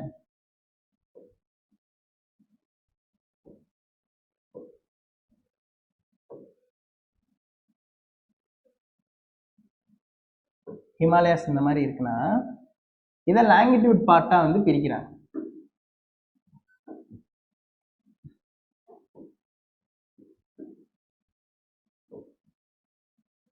இந்த மாதிரி 4 ஸ்டேஜா லாங்கிடியூட் பார்ட்டா பிரிக்கிறாங்க. ஒவ்வொரு ரிவரை வந்து மையமா வச்சுக்கிட்டு 4 பார்ட்டா பிரிக்கிறாங்க. நம்ம லாங்கிடியூடல் டிவிஷன் தெரியுமா? ஸ்கூல் டேஸ்ல நம்ம பண்ணியிருப்போம். இந்த ப்ராக்டிக்கல் எக்ஸாம்லாம் பார்த்தீங்கன்னா ஆப்பிள் கட் பண்ணிட்டு அதோடத அப்படியே படம் வரைஞ்சிட்டு வர சொல்லுவாங்க. பார்த்துருக்கீங்களா? செம்பருத்தி பூ, நீள்வெட்டு தோற்றம்னா புரியுதா உங்களுக்கு? நீள்வெட்டு தோற்றம் லாங்கிடியூடல் டிவிஷன். ஆப்பிள் கட் பண்ணோம்னா எப்படி இருக்கும்? ஆப்பிளோட உள்பகுதிகளும் தெரியும், ஆப்பிளோட வெளிப்பகுதிகளும் தெரியும். ஸோ அதே போல தான் இந்த ஹிமாலயாஸ். அப்போ ஹிமாலயாஸை நீங்கள் கட் பண்ணீங்கன்னா எந்தெந்த பார்ட் வந்து எப்படி எப்படி பிரிஞ்சிருக்கு அப்படின்னு சொல்லி சொல்கிறாங்க. அப்போ ஹிமாலயாஸ் அப்படி கட் பண்ணோம்னா ரிவர்ஸ் வந்து அதுக்குள்ளே இருக்கும். ஓகேங்களா? எந்தெந்த ரிவர் சொல்கிறாங்க? இண்டஸ் டு சட்லஜ். அப்போ இண்டஸ் ரிவர்ல இருந்து இந்த பக்கம் சட்லஜ் ரிவர் வரைக்கும் ஒரு மவுண்டைன் சொல்கிறாங்க. அப்போ இங்கே என்னென்ன ஏரியாஸ் இருக்கு? காஷ்மீர், பஞ்சாப், ஹிமாச்சல். அப்போ காஷ்மீர், பஞ்சாப், இந்த ரெண்டாவது லேயர்ல என்னது? ஹிமாச்சல். அப்ப இந்த 3 மவுண்டைன்ஸ் ஃபுல்லாமே இந்த ரேஞ்சுக்குள்ள இருக்கு அப்படின்னு சொல்லி சொல்றாங்க. காஷ்மீர், பஞ்சாப், ஹிமாச்சல் ரேஞ்ச் ஃபுல்லாமே எதுல இருக்குன்னா இண்டஸ் டு சட்லஜ் ரிவருக்குள்ள வரைக்கும் இருக்கு. அடுத்து சட்லஜ்ல இருந்து காலி ரிவர் வரைக்கும் கூமாயுன் மவுண்டைன் சொல்லிட்டு இருக்கு. இண்டஸ் சட்லஜ், சட்லஜ் டு காலி. காலிக்கு அப்புறம் என்ன இருக்கு? இங்க நேபாளம் இருக்கு. இது ரெண்டு என்ன சொல்றாங்கன்னா நேபாள மலைத்தொடர்னு சொல்லி சொல்றாங்க. காலி டு தீஸ்டா, சென்ட்ரல் நேபாள் மவுண்டைன்ஸ் சொல்லிட்டு காலி டு தீஸ்டான்னு சொல்லி சொல்றாங்க. இப்போ தீஸ்டால இருந்து அந்த பக்கம் திகாங்க் வரைக்கும் இங்க என்ன ஸ்டேட்ஸ் இருக்கு? அருணாச்சலம் இருக்கு, இல்லைன்னா அசாம் இருக்கு. அப்போ அசாம் ஈஸ்டர்ன் மவுண்டைன்ஸ்னு சொல்லி சொல்றாங்க. ஓகேங்களா? இது ஒன்றும் கிடையாது, புக்கில் உள்ள கண்டென்ட் அதை அப்படியே படிச்சு வச்சுக்கோங்க. இதை கரெக்டாக குழப்பாம படிச்சு வச்சுக்கணும். ஏன்னா இதை தான் மாற்றி மாற்றி கேட்க வாய்ப்பு இருக்கு. அப்போ இந்த ஆர்டர் தெளிவாக இருக்கணும். இண்டஸ், சட்லஜ், காலி, தீஸ்டா அண்ட் திகங் ரெண்டா சேர்த்துக்கணும். Indus to Sutlej, Sutlej to Kali, Kali to தீஸ்டா, தீஸ்டா to திகாங் அப்படின்னு சொல்லி சேர்த்துக்கணும். ஓகேங்களா? ஓகே, இன்னைக்கு இந்த டாபிக்கோட ஓவர். ஃபிசியோகிராஃபி டிவிஷனில் மவுண்டைன்ஸ் மட்டும் பார்த்தோம். ஸோ பெண்டிங் வந்து நெக்ஸ்ட் வீடியோவில் வந்து பார்க்கலாம். ஓகேங்களா? தேங்க்யூ. பார்ட் 2ல் வந்து ஃபிசியோகிராஃபி டிவிஷன், பார்ட் 2ல் வந்து மீதமுள்ள டாபிக் ஃபுல்லாமே நம்ம எடுத்துக்கலாம். Okay, thank you.